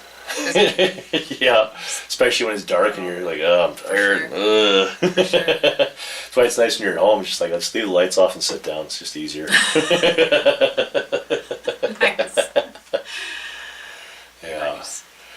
back to the psychedelics, I was thinking the other big important part about it is that I think that there's a lot of reality that we don't perceive, and it kind of helps us, and it's one version of synesthesia, like it kind of overlaps our senses and thoughts and stuff like that, that help us bring and understand connections better, and see the actual connectivity of the world and life, instead of the divisions and all these artificial lines that we draw for ourselves. Yeah. So I think that a lot more people would benefit from them. Yeah. Well, the psychedelic world matches the world I think we all intuitively know to exist. But yeah, we don't see it tangibly here. Every time I've done a psychedelic, it's like coming back home. You're like, right, like this is what the world looks like. Sort of like a hologram, maybe. Yeah. All kinds of different creatures, and that's super, super interesting. Well, I think that's kind of where part of our loss of religion and stuff like that falls into that same category, is that we've become so much as the seeing is believing type society that we kind of forget about these other things that we sense and intuit, that we forget about the rest of the natural world, because we're in favor of technology and convenience and ease and stuff like that. And there's a lot of things that we know in our bones that what we need to do to survive, and we just don't have those abilities to get them anymore, or even where to look for them anymore. There's something it's something primal that just sits there and eats at us, but it's like it's not a big eat, it's not a big bite, it's just something that sits there, and it's just like there's something off. And people that live in a city and never leave, that's weird too. And those are typically kind of weirder people. It's like you need to get out of the city once in a while. You need to unplug from everything for a while. Yeah, it feels different. Not have your phone, get out of cell range. Just go camping for a couple of days, or a night even. Yes. Yep, I agree. So I love that you got the yurt. I can just go there and crash once in a while. Yeah, it's so good. It is nice. It is nice. Yeah. Yeah, I try to turn the Wi-Fi off at night at home and just unplug. It's definitely better for us. Better for us all. Yeah. I wonder about that too, like how much electrical fields and stuff affect our They brains. affect me a lot, personally. A lot. Yeah. Yeah, because I mean we're not exactly like electricity, but we run We on... are, yeah, we have our own electromagnetic field. And it gets very disruptive, and that's how our hormones are actually... They're pulled into our blood system via electromagnetism, not pumped out. Yeah. Which is kind of a new discovery. That's kind of the idea of the chakras and stuff, though, too. Chakras, and you can get different bracelets. The Chinese have a bunch of stuff. You can put different magnets on your body in certain places to recirculate that. But just turn everything off. Or you know what? Take your shoes off and get on some earth, and immediately you get that recirculating, and you're back in tune. Yeah, and I know a lot of people are like, oh, it's fucking hokum kind of bullshit when people talk like that, but it's like, okay, then I guess do your thing, but placebo is actually a very real quantifiable 30%. Thing sort of thing too, so that's why, I mean, if you think it's something that's doing something for you, or you feel this is the connection that you've lost and this is how to regain it, whether it actually physically does anything for you, it psychologically does something for you, which changes your physical being anyway. So it does do something for you. Yep, I agree. So it's, I think there's, again, and that's the other part, that because we are losing our connection to nature, we're losing our connection to ourselves. And this is becoming a very psychedelic talk, actually. But I think that's a big part of it, is that we're, unintentionally separated, like mind and body, and from each other and stuff like that, because that's fear is easier to control people. It is. So it's definitely a part of it, and I mean, subjugation's kind of always been here. Yeah, I think it's part of human nature, unfortunately. Yeah. It's dirty, it's ugly, but it's been propagated throughout history. Yeah, well, and some people don't want to lead or don't have the power, and some people very happily will comply to whatever goes on. They just like their little slice of the world, and they have no interest in space travel or the future of humanity. It's like, my job, sitting on the couch here, doing whatever sort of thing, like that's all I need. Yeah. Okay, I guess that's all you need, that's good enough, but not everybody's like that. No, I mean, we all have different personality types and different roles to play according to that too, which is something I've finally come to terms with. Cause, you get frustrated, like, why doesn't everybody think about this stuff? It's so cool. Like my mom, she doesn't love how I spend my time absorbing information. She just doesn't get it. Yeah. She doesn't get it at all. Like, why are you watching lectures on Einstein's theory of relativity? And I'm like, wow. Yeah. My mom's kind of the same way. She's blown away about, well, even just some of the stuff that we kind of off the cuff talk about sometimes. Yeah. She's like, some of that stuff that you guys seem to just randomly know, like, it's so far beyond my experience. I just go gray and I kind of just think about something else or whatever. Yeah, my mom has no interest in participating in these types of conversations at all. Yeah, and then when it gets uncomfortable, the conversation gets changed really quickly. But she's so good at doing things. She's a doer. Conscientious level is so high, and I am not a doer, so I really admire all those qualities. But well, I just did. My mom's pushing 70, and she doesn't have any animals on the farm, but she's got a lot of grass to cut. Like, she's got a big freaking house. Like, it's easily twice the size of this place. You know, she takes care of the whole thing by herself. Yeah. You know, no problem. Yeah. But, you know, we sit down to watch an action movie. It's like, okay, this is good. Like, whoa. This is one of those multiverse things. I'm out. Because, like, as soon as there gets to be, like, too much depth into a story even, she's like, well, what's happening? Well, why did they do that? Yeah. And some of it, it's like, well, obviously, this is what happened earlier. Yeah. Like, that's, like, a direct connection to why he's doing that. Mm-hmm. Oh. We're watching the same movie, right, Mom? That's funny. But at the same time, well, too, yeah. I mean, she has more emotional intelligence than I certainly do, and may ever have even. Mm-hmm. Because, my mom's got a lot of emotional intelligence as well. Yeah, well, she's not very cerebral. That's not true. She's very intelligent in her own fields of expertise, but not really willing to explore other realms. But her dad was. Her dad was like just really intellectual, hardcore, and loved these thought experiments, and it was super cool. Different people, I suppose. We all make the world go round. Well, totally, right? And that was the thing. My mom was a educational assistant for 25 years. And just hearing how she taught people to read. Because, you know, she'd take a group of 4 or 5 kids or whatever out of the class to get them to understand certain things better, and the kids would be frustrated and stuff like that, and she'd tell stories about how once they understood how to sound things out and how to read, like, you actually had to slow them down so that all the other kids had a chance to read and stuff like that. And, you know, and then you pair them with, you know, a kid that's in grade 2 with a kindergarten kid, and that kid that was struggling, he's like helping these other kids learn how to read now too. You know, and they take like this huge amount of pride into it, and just like I start welling up with tears, and she tells this kind of stories because it's like, and then we go to the Home Hardware or something like that, and there's a kid that's 20 years old working there. Hi, Mrs. Maney. I remember this when you were in school, blah blah blah, like that. And she's like, this is so cool. Oh, like Connor's mom. Yeah, like she helped raise a generation of kids like would have otherwise maybe not been able to really fit in properly. May not understand math or be illiterate. Yeah. You know, so it's amazing what teachers do, and I think they're definitely undervalued. But I'm absolutely of the belief that education is a primary importance to everybody. Right. And I think there should be a basic level of education that we should have worldwide. Yes. Because I think a lot of our conflicts would go away. I think a lot of it needs to be free. We charge a lot for education, especially higher education. Yeah. And that's an issue. Yeah. I also think that's part of the reason why the whole World War III, Russia versus Ukraine narrative never worked out, is because our level of education is proof that we're doing better. Yeah, well, we have the internet, and now we have history available to us.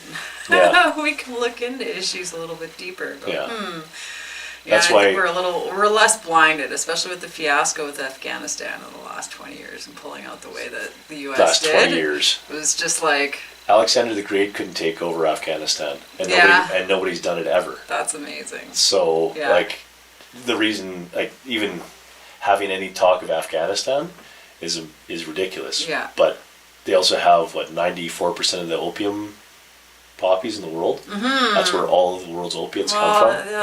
That was. Or no, sorry, that's the illegal part of the drug trade, I think. Yeah. I think. but I don't actually know like Yeah. how much of that does get turned into pharmaceutical drugs too. For sure. I don't actually know that Where part. did this opiate addiction start? Well, yeah, or in other parts of Asia and stuff like that too. I mean, there's Tropic Thunder. They made fun of that in that because that's where they were. Half the movie was filmed is that they go to film a movie and it's at a heroin processing place. Oh wow. In not Vietnam, but I don't know, somewhere. But yeah, I mean, it's basically it's a stupid comedy, but at the same time, like the realistic threads that they were pulling on sort of things, like no, that's where the shit comes from. There's a reason why there's American soldiers in these parts of the world Yes. to protect these fields. Yeah, and take stuff. a look at where all the American bases are in the world, and then trace that back. Yeah, it's not just. Which I think the world is slowly awakening to. That's what I mean with Afghanistan. It's just like we all watched that go down. We all watched it be a fiasco, and then we watched the pullout be a fiasco, and then we watch people like Assange, Julian Assange, still locked up. I think they extradited him, or is he coming back to the States now? It's been 10 years. Yeah. 10 years for what? Telling us the truth. They were shooting up civilians in Afghanistan. Like, it's crazy. So now everything's out on the internet. I think it's interesting, but they censor it heavily too, right? So Yeah. Well, because it's have to. business, right? It's control. I mean, Yeah. yeah. Well, ever since they taught us about propaganda in elementary school, which you don't really understand it then, because they kind of just say it's like, oh yeah, they used propaganda during the Second World War to. It looks so obvious to us now when you look back at the Yeah. Disney propaganda from World War II. Yeah, but then when you think about it, it's like no. Most of mainstream or legacy media is fully propaganda. All of it. Like they don't even have counterpoints on a lot of the shows anymore. Yeah. It's like it's this narrative, and then it's somebody else that's helping back And up it's the a narrative. narrative. It's not even facts. That's what drives me crazy. There's no Yeah. studies. There's no facts. It's a straight up narrative. And then you get words associated with it, right? Freedom Yeah. Convoy was a good one, just associated with white supremacy. Like how did Yeah. you make that leap? And how did people Well- buy that? Well, yeah, it's just and like, then continue to project it like, wow. yeah. All through the use of a couple chosen words and the same thing being thrown out over and over again, even though Yeah. it doesn't make sense. You Well- think about it for half a second. Well, and the ridiculous idea of how they were trying to say that the word freedom is a calling card for the alt-right. Yeah. It's like, wasn't freedom and liberty the same Uh-huh. thing? Uh-huh. Isn't the left about freedom and liberty? And you're saying that the right's doing it and that's a bad thing? The whole left and It's right like- paradigm no longer applies. Well, exactly, Either, because but- well, it's just it. Like I'm kind of a conservative now, but it's not because I've changed. It's because the line has changed. Yeah, well, conservatives are over on the left too. They're left to center. They're further Just left barely. than a lot of the left is even, Yeah. because they actually want freedom and open understanding of what's going on and less government and well, I guess conservatives always want less government, but Yeah, I don't know. it's the idea They're that more cautious with repercussions Yeah, of their well, laws, which I appreciate now. Yeah. Because the laws never seem to come undone, right? That's something Elon's working hard on yeah. as well. He says that on Mars, like, number one thing is if a law goes into place, it should be just as easy to take it away. Yeah. Laws should be simple, and they should be easily retractable once they've been put in place and realized, oh, Yeah. that was a mistake. But yeah, we haven't done that. We're still paying income tax after that was supposed to be temporary. Yeah. Yeah. World War II. Yeah, well, that's Temporary. another good one that I remember seeing too is like, man, I haven't seen the left this mad since we took their slaves away. Ooh. I was like, holy shit, that's like, oh yeah, that's right. The left is the one that wanted to keep the slaves. I forgot about that. But it's like, yeah, I mean, the left was against gay marriage till fuck, Bill Clinton. Yeah, I don't know enough about that history. Yeah, so it's just like, I mean, and again, I'm talking more heavily about the direct political kind of bullshit, but Yeah. I mean, again, pointing out the fact that it doesn't actually mean anything. Because these ideals that people get on, it's like, well, everybody's cool with gay marriage now. Yeah. Nobody gives a shit anymore even. Yeah. You know, like, well, and gays are no longer the hot button topic. Trans people are. So Yes. like gay people are kind of just pushed to the back. So yeah, you're just one of us Yeah. now. Uh-huh. Doesn't really matter, Yeah. you know? Yeah. So it's kind of funny that there's a lot of that kind of stuff that comes out, and I mean the whole trans thing is the whole goth or emo thing that basically is the same comparison from our generation. Basically, it's like you want to be against your parents, go get into punk rock or do these things that are whatever sort of stuff like that, because this is how you're going to rebel against your parents. Yeah. And now it's like, be trans. That's how you're going to rebel against your parents and the authority and this, that, and the other thing. I miss like good old gay cross dressers. Like everyone's trans now. Like where are the really fun gay men cross dressers? They were my favorite. It's been interesting. They're on RuPaul's Drag Race, aren't they? Aren't they? Maybe. I do love RuPaul. I really do. I love those personalities. I saw so much inspiration from RuPaul because I really hardly feel like a sexy woman, and I've had to go up on stage and perform. Yeah, I draw a lot of inspiration from those ladies. Which is hilarious because you're a belly dancer, and that's I am. incredibly seductive type of dance, right? So. And I can see, when I look at video footage of myself, I see what everyone else sees, but when I'm dancing, I do not feel that way. I don't feel like I look good. It's more of an athletic thing for me, where I'm really trying to isolate movements, and I'm curious about the body. That's what got me into it. It's good for core muscles. It's great for core muscles. But yeah, I draw total inspiration from the ladies on RuPaul's Drag Race. They kick ass. Okay, there they are, the cross-dressers. I miss them. Because everyone's trans now, and it's like, well, just because you like embodying something doesn't mean that you actually embody it. Like, it's very weird and interesting. Well, and that's another youth thing where the youth always has to come up with some level of dialogue or words that they can call their own. Yes, I suppose. Because there's always that kind of stuff like... It's so dangerous when you're young, though. Like, if you'd asked me when I was 12, I would have gotten a sex change to be male. Straight up. I, felt like a man. I was very masculine. I had a really short haircut at some point in time, and I looked like a dude, and girls had crushes on me. And nice. I fucking loved it. I loved it. But if you told me 5 years ago, I would have undergone hormone treatment. And now I couldn't imagine being a dude. I love being in a woman's body, even though I'm more masculine-minded. It's just so, we're really messing with young people, I find. That's a big thing to say. We're allowing them to mess with themselves. I suppose. Is the other part. Yeah, and I'm not saying it's not all valid. There's definitely some trans people who are very clearly stuck in the wrong body. Yeah. But even then. A lot of them aren't.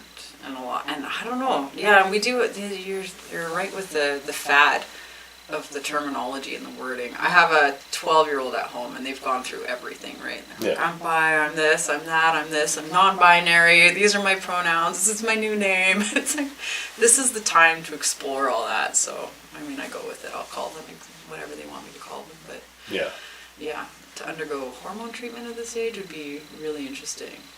No, I think it's a bad idea. Yeah. I think that's, and very much it's my opinion, but wait till you're an adult, because then it's like, well, it's your choice to do these things. The argument is when you're adult, it's too late. As a 25-year-old Connor, you're never going to get rid of your facial hair if you want to be Connette. Is that your girl name? Connie. Connie, dang, Connette. It was right there. Although, good job. Thank you. Putting the "et" on stuff definitely feminizes it. I'm gonna call you Connie, not Commie.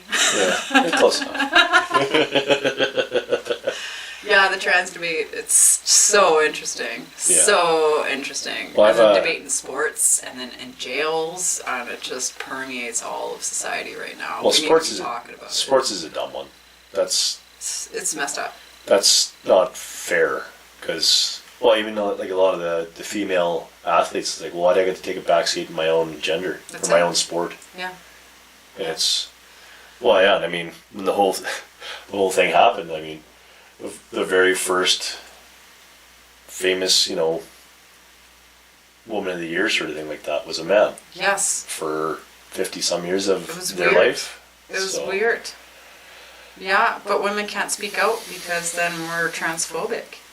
Yeah. Which is weird and interesting. I know Rogan lost it when there was a trans fighter who fucked up a lot of people. Male to female fighter, yeah, and she finally got beat by another woman. But his big beef is that they weren't telling other athletes that she was biological male. Yeah. And it's like, well, women should have the choice of whether they're going to fight a female or biological male. Like, and it's huge. And he's like, I'm a master in martial arts, right? I've studied this. You and I can relate. I can definitely relate as a massage therapist as well. Anatomy is totally different.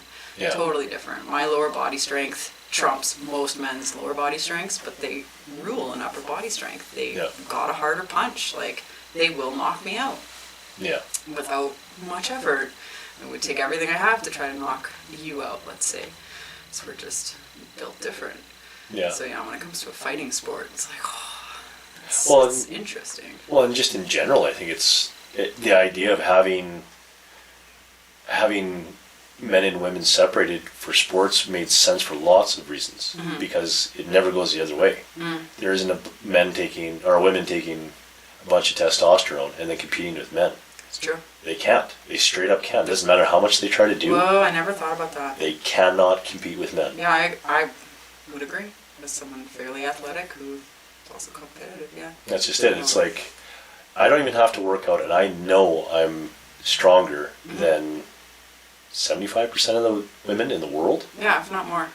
Like, honestly, you're a big guy. Yeah. And you're built that way. I know you also work out, but yeah, you're born and built that way. Well, exactly. You know, more strength. Yeah, that's just it. Like, I'm 6'3", so I'm taller than 94% of the population of the world as well. Not according to Tinder. Everyone's 6'5" on Tinder. Just kidding. Yeah, but when I put it, I was actually that tall. So. Well, 6'3" anyway. But yeah. But yeah, you mean 5'6"? You did that wrong. Yeah. Sorry. Yeah, that's typically what it is. It's like, oh yeah, I'm definitely 6 feet. It's like, dude, you're like 2 hands worth of, not quite. I know. Someone showed me their profile the other day, and I was like 5'10". Okay. Yeah. He's shorter than I am. Okay. All right. Nice try, little guy. Oh, it just speaks to our shallowness too, though. I don't think we would have that. That's a whole different topic we should embark on, is the dating world, because I think that we're both, have had interesting experiences dating. Well, that's how we know each other. It is. Because of Tinder. Yeah. So. And Tinder is it's just such an interesting, weird playground. I keep deleting the app, and then because I'm not on social media, I feel the need to swipe. Whether I'm scrolling or swiping, I realize that it's like a... Addiction? It is. It's an addiction. Yeah. So I turned to Tinder for my social media, which is weird. Or YouTube comments, which is not always the healthiest place to be. Sometimes. Yeah, okay. That's the cesspool half the time, isn't it? It depends. It depends on what you're watching. Totally depends on what you're watching, yeah. Sometimes comments are... Well, the thing is, too, especially when it's science-oriented kind of stuff like that, you can very clearly see the trolls. And half the time they're funny as fuck anyways. That's true. That's true. There's a lot of funny people on YouTube. Yeah, it's a... Yeah, that's why... I mean, I'll dive into the deep end of the shit once in a while, like watch Steven Crowder Change My Mind stuff, where he goes to university campuses and talks about hot button stuff. Oh. Those are good, but a lot of it, most of them are good, I should say. Mm-hmm. Some of them are just like, oh, fuck, dude, he did one racism doesn't exist. Change My Mind. It's like, oh, fuck, dude, you're in the States. That's a fucking bad topic to try to do. I mean, he's doing that under the guise of comedy, but at the same time, there's a lot of... I don't know, that's such an interesting topic. Does racism exist? I understand it exists, but it's human nature for it to exist, but it exists in all different ways. Yeah. Everyone is, to some degree, racist against other people. Yeah. Well, I think if he would have... I mean, he did it obviously to trigger people. Right. But I mean, the idea too, that he could have just as easily said we're all racist. Right. And it would have been probably more accurate. Yeah, but less controversial. But I mean, that's kind of the point why he does it. But when you start talking about the trans athletes and stuff like that, that was one of the more recent ones he did.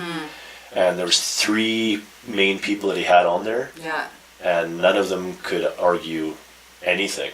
Right. About it. It's mostly what the people that are trying to argue with him about were hurt feelings. Right. But it's okay, but you're trying to put up a very small percentage of the population over top of half of the population. Yeah. Because you're fucking over all women by saying that trans women are exactly the same. Are women, yeah. It's unfair. Yeah. And it's ignorant. It's a lot of trans people don't agree with that as well. Well, and that's the other part too, is that there's only a handful of people that are like that. And I'm sure if you talk directly to the trans athletes, it's like, well, I'm not doing this because I'm against people, but it's like I'm a competitive person. That's why I do this sport. And this other part of my life is I want to keep it outside of the sport, but nobody's going to let me. What? So how do we develop a whole new league within every sport where both men, both women, and trans can now compete? Is that the answer to this? Yeah, there should be a league. There should be a third sort of, league. Where anyone's welcome. Yeah. Yeah, and then like whatever goes. But then goes, if a straight, strong man comes in and dominates that field, will we all get mad at him? Yep. But it'll also be a reality check is the other thing. Is because apparently the Olympics aren't obvious enough that all of the records are higher on the men's side than they are on the women's. Yeah, it's a clearly obvious thing that even a mediocre man is typically as good or better than most women. That was Rogan's whole spiel with fighting, and as a martial artist, I agree. I can get my ass whooped right now by a mediocre man. Yeah, and it's reality. Yeah, and I think realistically, if it came down to an actual tear down, scrap it out kind of fight, things would change somewhat, because I know there's a couple of gals that have been training, the one master in particular, that I don't want to fuck with. I partly because of the level of respect, but if she was put up against a man of the same experience, though. No, but even if I fought her, even though I'm twice her size, I'd be nervous about it. Yeah. But the other thing is, if for whatever reason that we were angry enough for each other to have a real fight, it would be a little bit more even ground in that sense, because she'd be fucking mad and willing to kill me. As where I know I have the ability to kill her, and if I get one good punch on her, or a kick or something, I could probably take her down. But with that said, though, too, if I get those opportunities. That's right, yeah. Because she's that good. Yeah. So that's the other part, too, where, don't get me wrong, there are exceptional women, but compared to most men, it's not an equal comparison. Yeah. Yeah, especially in martial arts, it's like the technicalities. When you've trained and you're technically really, really good technically, as a woman, you may beat the average man, no issue. Yeah, totally right. And that's the thing, because she's master level, like 5th degree, 6th degree black belt, she knows things about me that I don't. Like, she'll look at how I'm standing, which muscles are flexing, when I'm exhaling, so she knows when to hit me, so when I'm not just going to be out of wind, I'll be completely winded. Yeah, so it's technical, it's precise, it's trained. But again, there's very few women that are like that. I agree. Yeah. So, and even then, I think if you put them against men of the same experience, I know there's some exceptional women, but we're not talking about the exceptionals, I think, on the other side. And that's where all of this needs to just fall away and focus on the average. Yeah, the whole point is looking at the average. Yeah, this is the exception, not the rule. Yeah, that's exactly it. Yeah. I agree, because Agreed. Oh, we tackled trans. I wanted to save that for the Let's Cancel Connor. Cancel Connor. Well, I mean, to a degree, we're kind of in an echo chamber because we agree on a lot of things. It's true. But I mean, it's true. But I think, but we're still both middle ground in our expressions. Yeah.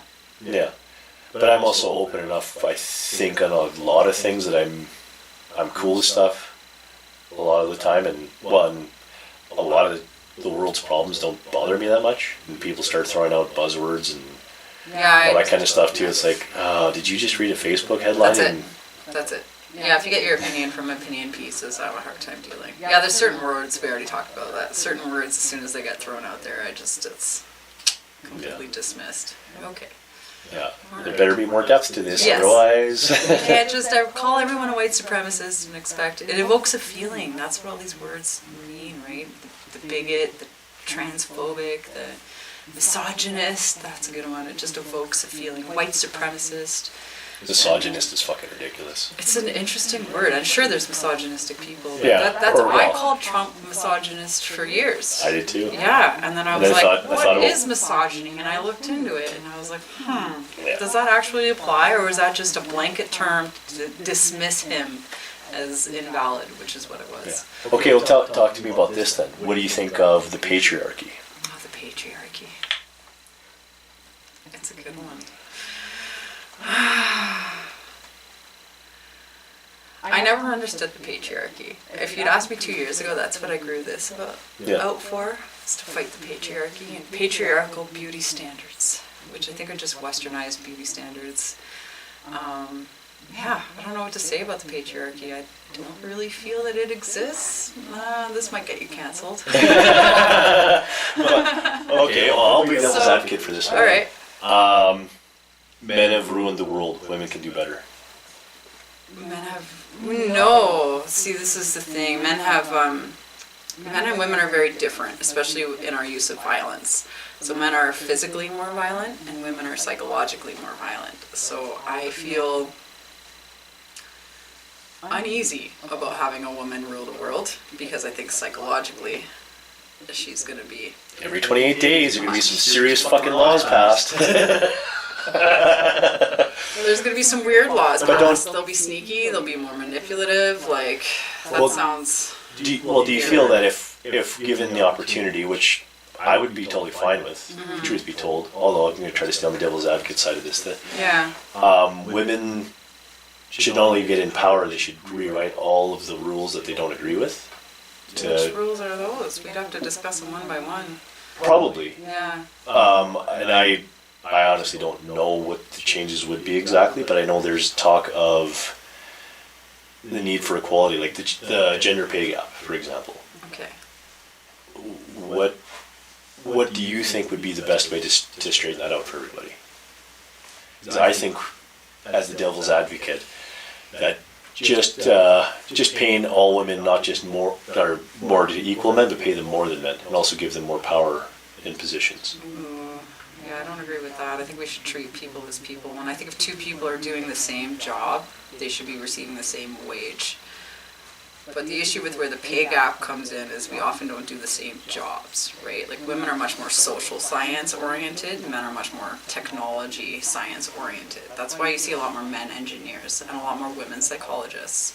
So there's going to be a pay gap difference there. There's also maternity leave. Women get to a certain point in career before they go like, oh crap, this is not fulfilling, I'm going to have kids, I'm going to step out. Okay, well how about this way then? Why do we pay engineers that much? Shouldn't we pay nurses and teachers that are typically more female-oriented jobs? Shouldn't we pay them just 6 figures all across the board and reduce the amount we pay engineers? Yeah, I don't know. I'm not knowledgeable enough to really have an opinion or speak on this, but I was listening to an interesting interview with Grimes, Elon Musk's other half. Yep. And she was talking about paying good mothers to be a good mother, because man, it's a hard job. Fuck, is it ever? It's really hard, and it's, like I said, sort of ungratifying. It's unthankful. It's super expensive when you don't have a job. It's so expensive. Yeah, it really is. So that's interesting. Teachers, I think, should make higher wages. When I look at what my kids' teachers have to go through, putting up with them and their other classmates. Yeah. Yeah. See, I don't know. Yeah, because I think if given the opportunity that, I mean, there's been a lot of women in power in other countries, like, Angela Merkel is currently running Germany, but, I mean, Indira Gandhi was Prime Minister. Traditionally had a lot of female. Yeah, I have no problems with female in positions of power, but I think it's stupid to think that women are going to make everything 100% better.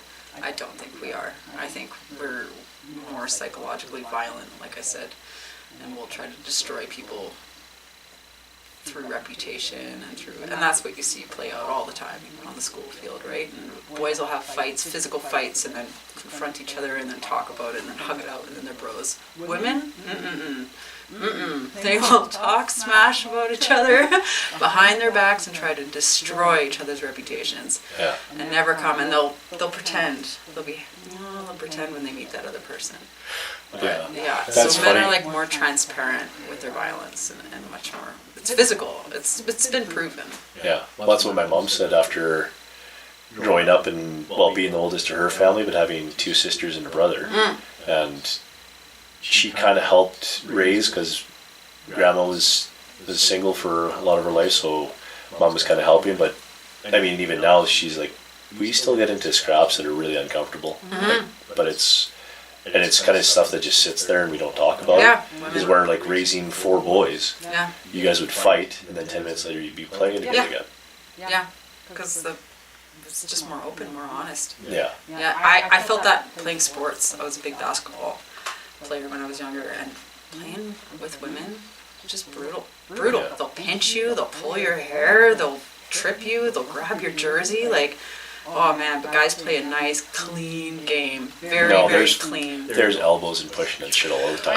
There's a couple, but it was way cleaner playing with guys. Yeah. Way cleaner. They tend to respect the skill, and yeah, it's a much cleaner game. Women are catty. I saw that. I coached basketball this year for grade 7, grade 8 girls. Yeah, and I think women, what they lack in skill, they will pick up in cattiness. You know, they're brand new to the sport. They're not very good at it, but they want to be good. So they're tricky. Yeah. It's not nice to see. I don't like seeing that cattiness at all. And the refs don't always pick up on it, and the girls will complain. You know, this girl keeps pulling my hair. What are we gonna do about it? Well, it's funny because Cole's playing South Park Stick of Truth right now. There's like last night he was playing. There's the part where all the girls or whatever are talking about stuff, and he's like, Jesus, girls are fickle. And I look at him in this game, and he's like, yeah. In the game. But it's like, yeah, I kind of get it. Yeah. But I mean, like, he's the one that pointed it out too. Like, the first time I ever heard somebody call a chick a slut was another chick. That's it. That's who slut shames. It's not dudes, it's girls shaming. We like sluts. We fucking love them. Like, yeah. I'd never get laid if it weren't for sluts. So. Yeah, no, it's women bashing other women, trying to ruin their reputations. Yeah. Yeah, that's just what we do. I mean, I don't know. I think we're evolutionary biology. That's just how we were evolved to do. We have diffuse awareness, right? We're aware of a lot of different things all at once and trying to piece things together, and men are very single focused. Yeah.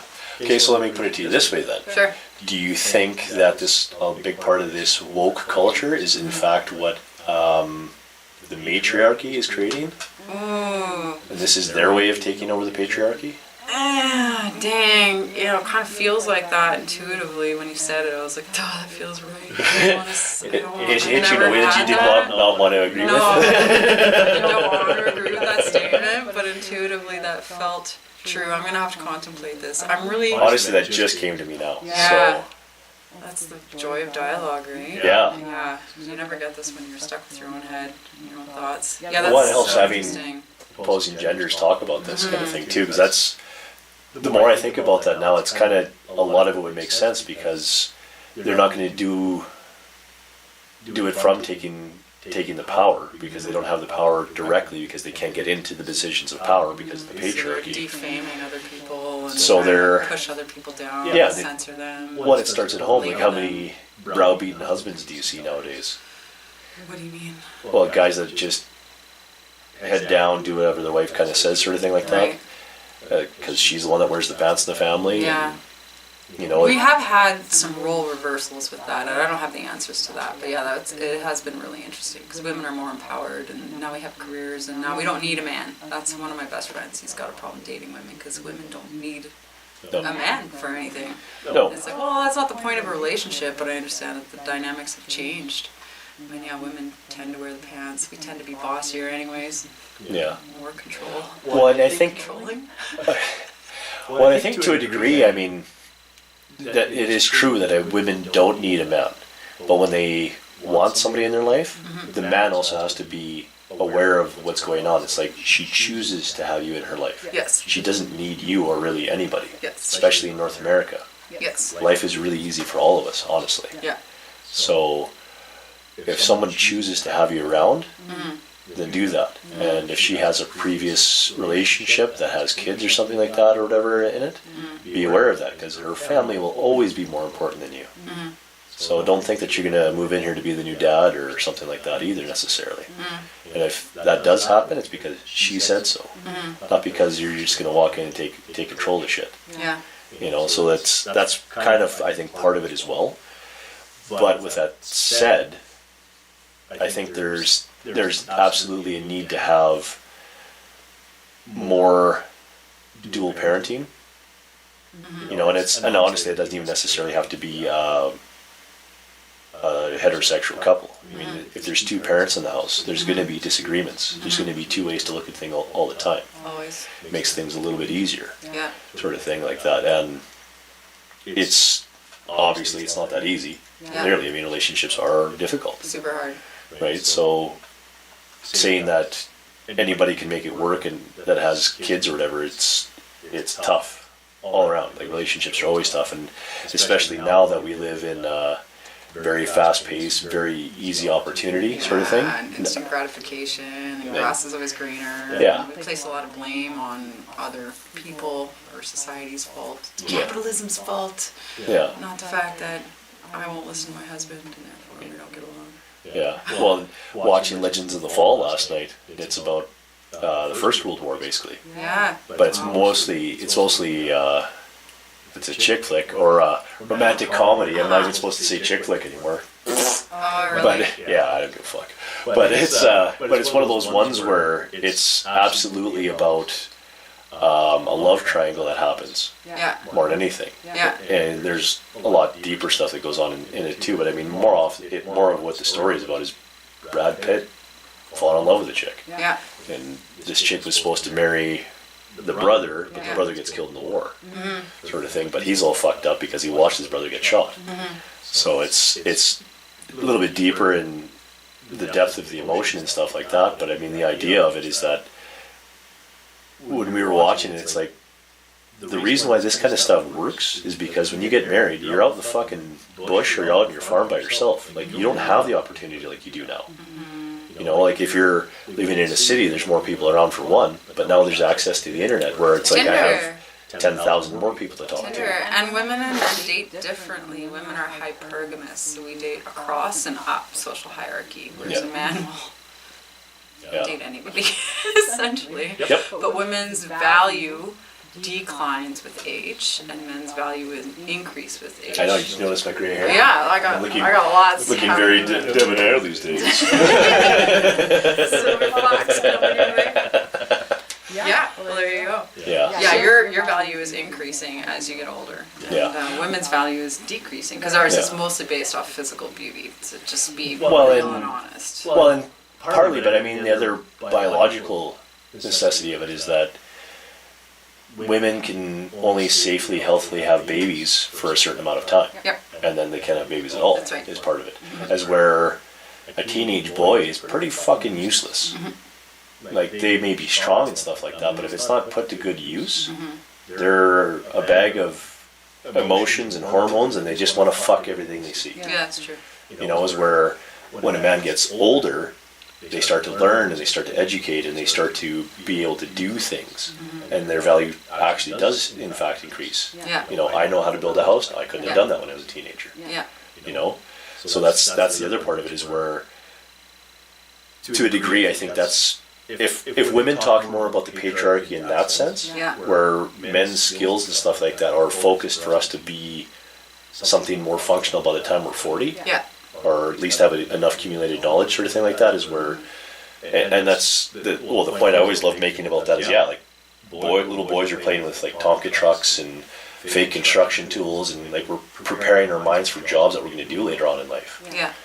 Girls are like practicing how to be pretty.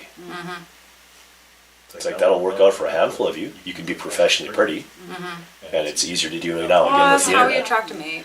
Unfortunately, I don't like to admit this stuff, but that's exactly it. Yeah, man's value is in his career and his ability to provide. Yeah.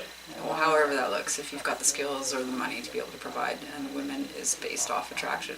So as a man gets older, he'll often date younger and younger women because that's what he can attract and that's what he can snag. And then older women whose beauty fades kind of get left in the dust, and they're sad and alone and can't find a partner.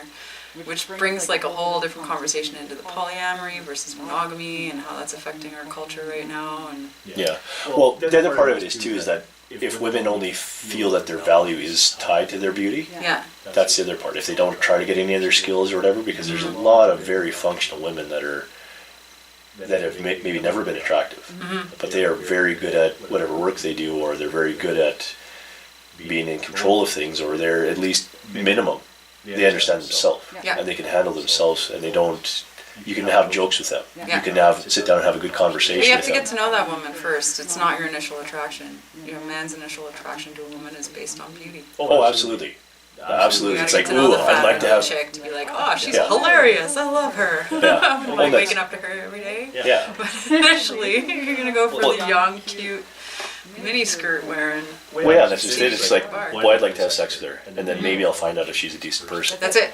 That's Yeah. where, women are like, you better be a good person, and then if I agree with him, then maybe I'll have sex with him. Yeah, they're much more careful because we can get pregnant. It's a much Oh, yeah. riskier game for women than it is for men, Yeah. which is why we tend to go for people who can provide for us Yeah. in case we get pregnant.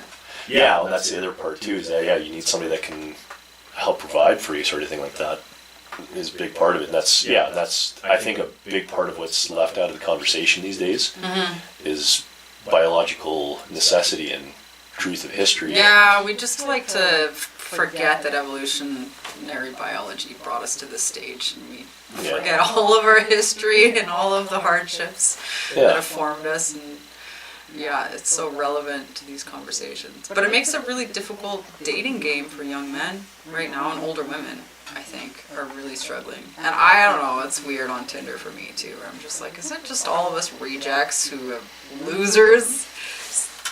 Although I imagine Tinder took an uptick during the pandemic. 'Cause it's like, if nothing else, at least I can look at people.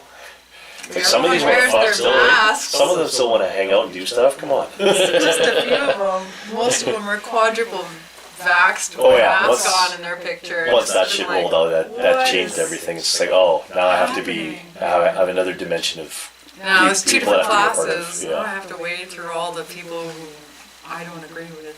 I don't have any problems with people who are vaxxed. I should pretty state that outright. Actually, I will totally date a vaccinated person. But if you think the vax mandates are a great idea, then Yeah, that's not going to go very well. But yeah, the vaccine, absolutely. I think that's individually based, and that's all anybody's ever asked for is the choice, the right to make their own choice. Yeah. Yeah. Not have it demanded, where you lose your job or can't fly or throw you in a camp if you're in Australia. Just waiting for that to happen in Canada. I'm like, when are they taking me away, man? Yeah. When are they coming for me? Wondering about that too. Maybe it's a good thing. Maybe it's a place where, everybody can get camped together and we can really concentrate on things.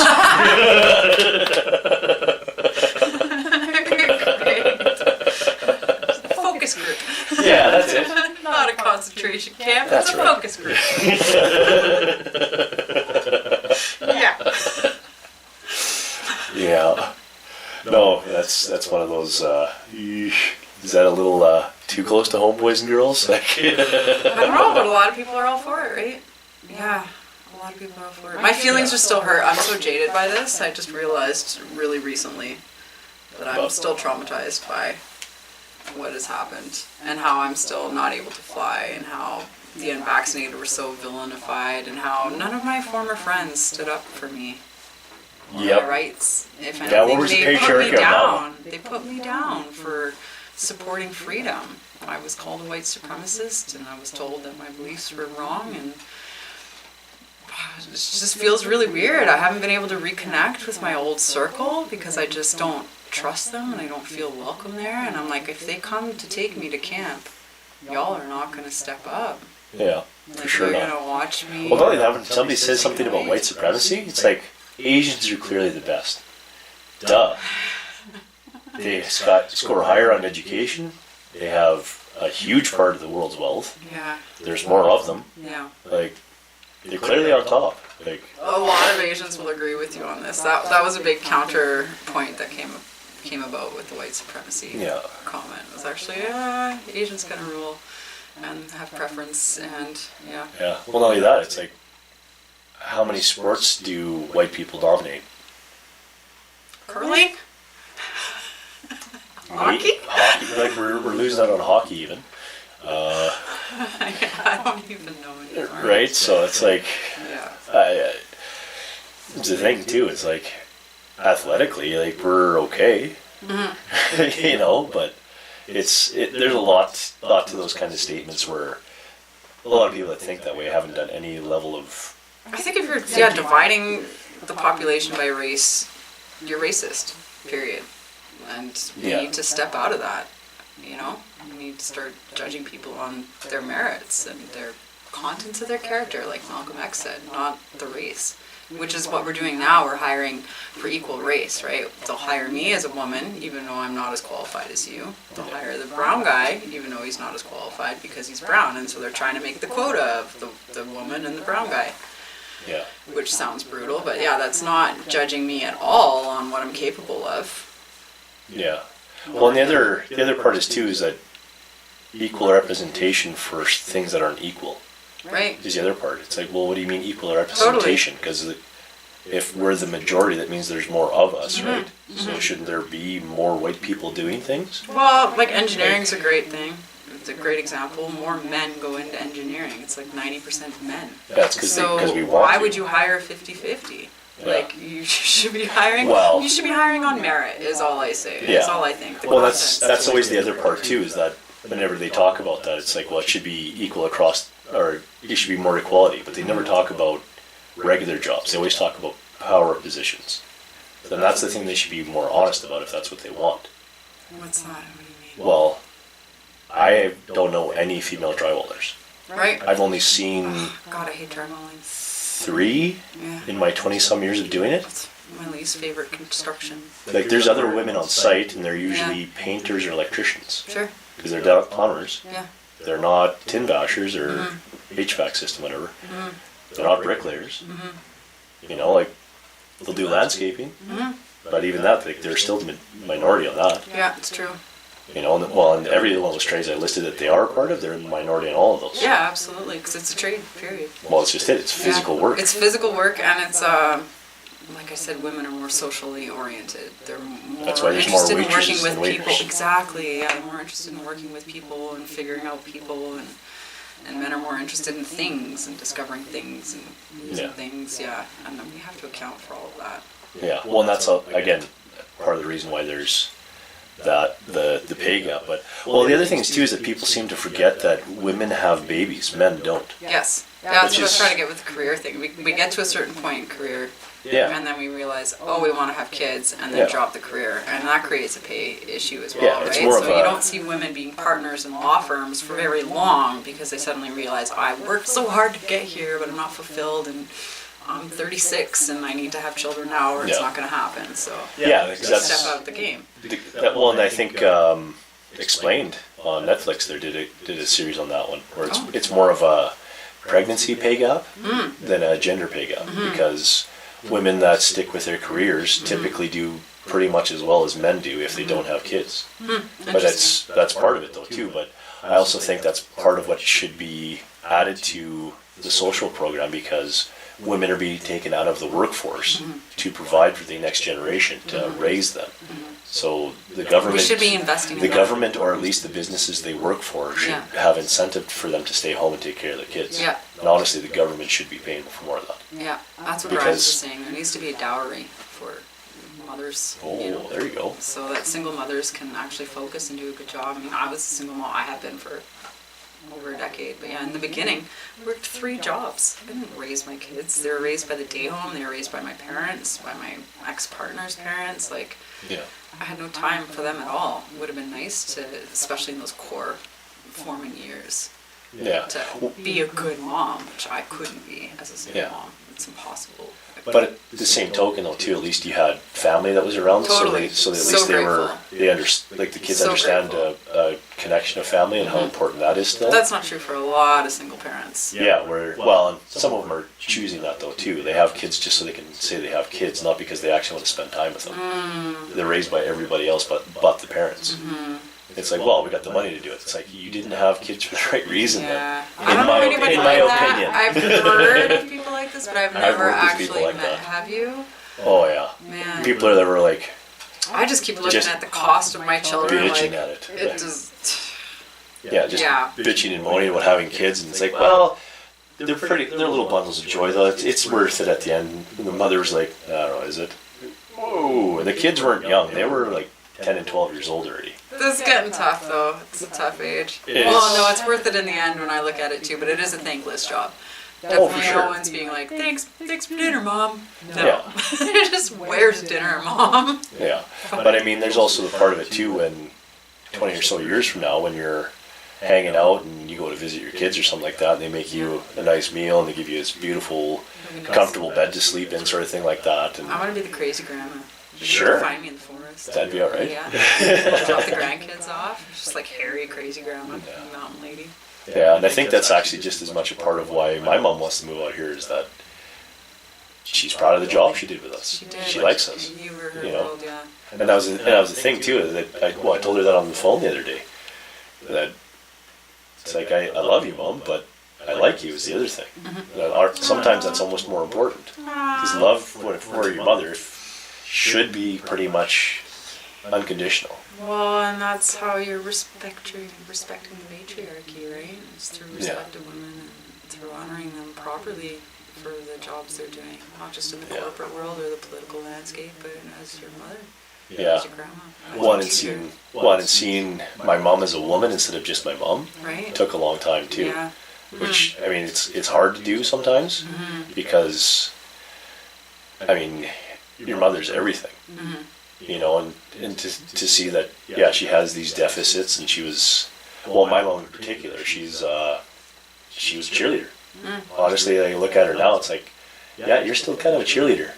I mean, she's self-admitted. She's like, I'm not very smart. Like, a lot of times, that's what I said earlier, when you guys talk about stuff, like me and my brothers, like, I don't know where the fuck you get this information, or like, how you even know these things. Like, well, I don't read stuff. She's like, yeah, but even then, I'd read those same books and I wouldn't be able to pull that shit out.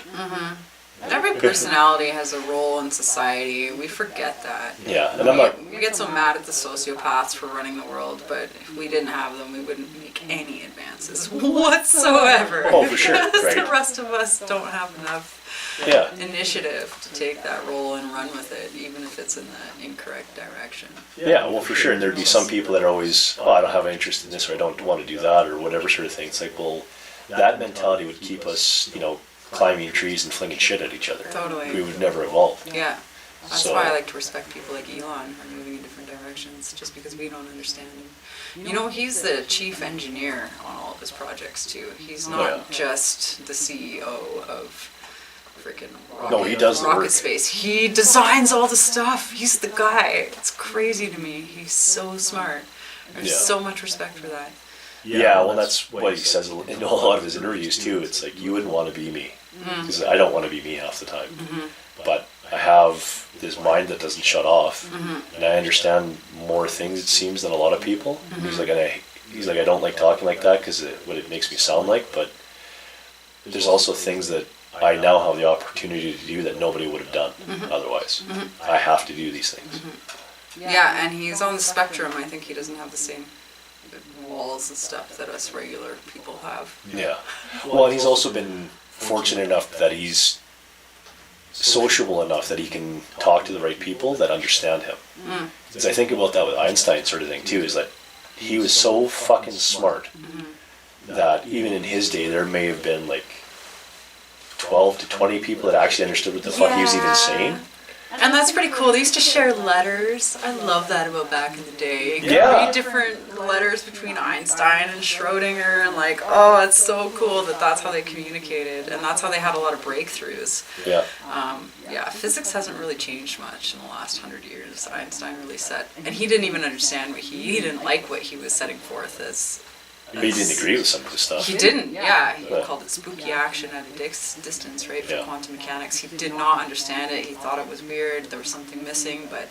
Well, he couldn't believe, or didn't want to believe, that the universe was growing. Yeah. He thought it was a constant. And it's like, as far as we know, light is the only thing that's a constant, and even it degrades after time, or space, or whichever way you want to measure it. Yeah, there's a lot of arguments over what's constant and what's not. In his equation, you either have room for time or you have room for space. You don't have room for either. Yeah. So we've been operating for like the last 100 years on the basis that space is the constant and time isn't. So that time you can go back and forth in time, which never jived with me nicely, but I've heard a couple. Well, and it changes depending on where you are is the other thing. It's Closer to gravitational mass, you're going to be trapped in time because it bends around gravity as well. But yeah, there's a whole bunch of new quantum physicists who argue that time is the constant because of the expansion. You can't stop the time, but that space is the variable. And I really love that idea because like when I go to sleep and dream, I'm sharing the same time, but I really feel like I can project into different spaces. I can connect with people across the world. I could probably connect with a Martian on Mars. Yeah. Share different spaces. Yeah, well, it's not physical, but I don't know well, how else to put it. I don't know, if you're thinking on an energetic lines, nothing's actually physical. Well, yeah, We're all just the argument vibration. that we're a hologram anyways, that this is all a holographic universe. Yeah. That gets into different Far deeper looking things,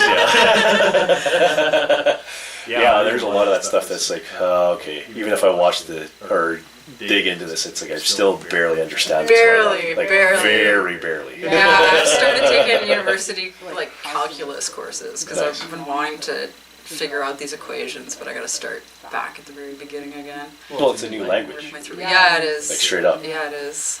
Yeah. Yeah, a lot of that stuff. So it's so fucking deep and it's so far beyond what you're taught in high school, because what high school math, science, all that sort of stuff, it's like this is good enough. If you go anything beyond that, it's like most of what you learned in high school is wrong. Yes. On its face, it's good enough to get through a day. Yeah.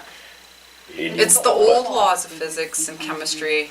Yeah. And we don't introduce, and even listening to other people who have university education and are physicists, they didn't learn about quantum mechanics until much later in their university degrees, which is interesting. Well, and typically a lot of things that we think is the opposite of what is actually happening. Yes. Like we don't know the green on that picture. Like the green on that picture, it's not green. It's everything except green. Green's being reflected off that into our eye. Right.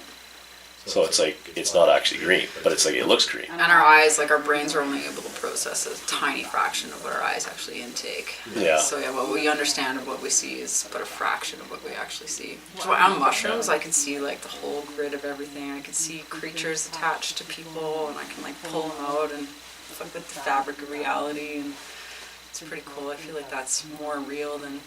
That's why I'm wondering if time is a real thing.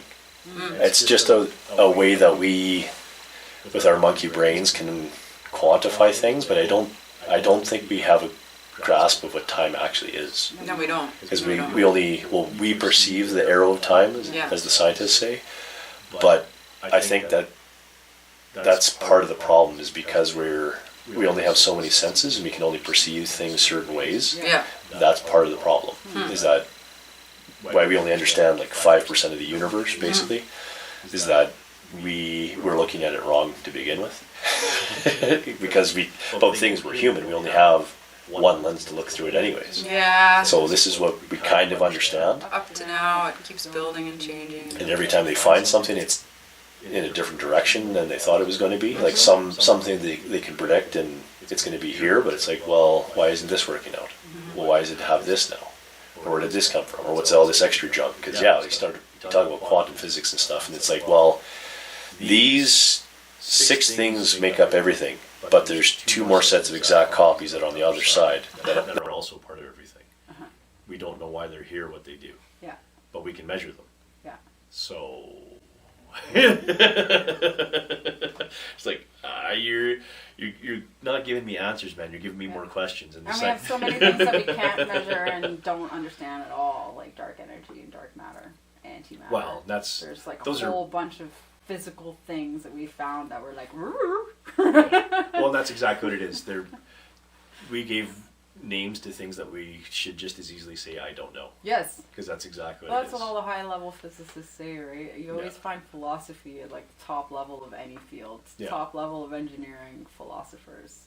There's a certain reverence and awe that comes with like, holy crap, I'm a master in my field and I realize I know nothing about my field. That is so cool. That's why philosophers and physicists need to start doing psychedelics together. They are totally doing a lot of philosophers and physicists do psychedelics. A lot of them. Yeah. A lot of them do acid and recommend it to others. Yeah. And they're actually allowed to talk about it now finally. Is where a lot of them. Well, Carl Sagan, he was a fucking huge pothead. Oh yeah, I didn't know that. Huge pothead, but because he was the day and age that he was, he I wonder if tell Alan Watts did any psychedelics. Alan Watts, I'm sure he did. Yeah, but did you see his beard? Of course he did. Like, come on. That's my goal. I'm an Alan Watts. He's getting some gray in there yet? Like, I do have a couple grays because I went through like 11 rounds of hair removal like a decade ago. So they did laser. Oh yeah. So it would have been bigger and better. But it's taken forever to grow. Like, when am I going to be able to braid my 3 chin hairs into... I don't know. I'm not a whole lot better off, honestly. Like, yeah, you don't have a... There you go. Once I get into the full swing of puberty, it'll sort of come in. So. But, yeah, well, that's part of the reason why... Like, no, you definitely have Métis in you somewhere. I mean, the lack of facial hair is part of that, I think. So. Oh, yeah. That's what a lot of people say, and they're like, well, very clearly you're Métis. Like, well, when I stand beside an actual native person, I don't look all that much, but then I work with some Métis people, and it's like, yeah, we look like we could be cousins. I get it. Yeah. So, but I mean, I was raised as a white person, so I just assumed I was white my whole life. Mm-hmm. So, and really any opportunity I could have got from it's past now anyways. Yeah, that's so interesting. Could have had a cheaper education. There's a whole subsect of people who are white passing who have a lot to say about the issue. But you were raised white as well, so culturally you're white, which is interesting. But for those who pass white but are raised culturally of their own culture, there's a definite cognitive dissonance there. Yeah. But again, it's a level of division that is making less and less sense. Before it made sense because if you can pass for white, just pretend you're white. Yeah. Which I can see. The world changes so quickly. Like 50 years ago, it really freaking mattered. You know? What, 30 years ago, we still had residential schools? Yeah. It's not very long. It's not very long ago at all. When I was in the States, when I was in my 20s, and I had a really good town, I got shitty service almost everywhere I went. Right. I noticed a huge difference when I wear a hijab. Massive. I'm invisible in a hijab. People will not even. Yeah. They'll butt in front of me. They pretend I'm not even there. Whereas I walk in like with my hair, I know I have a certain look, like. The hippie look, yeah. The hippie look. I'm tall, I'm slender, and like I know I look okay. And maybe the beard makes it even weirder, but yeah, people tend to like part ways for me. You know, if 2 of us are going for a fruit, other people will say, "Oh, no problem, you go first." When I'm in a hijab, people just go right in front of me, like I'll try to reach, and I just can't. It's so weird. It's so interesting. Yeah. So interesting. Well, it's okay to be shitty to Muslims, I guess, is the idea. Right. So. Well, yeah. Well, I don't know. I think inherently we all have our biases, and we're working hard towards eliminating that. Yeah. And that's the whole left swing. It's just the pendulum really swinging that way.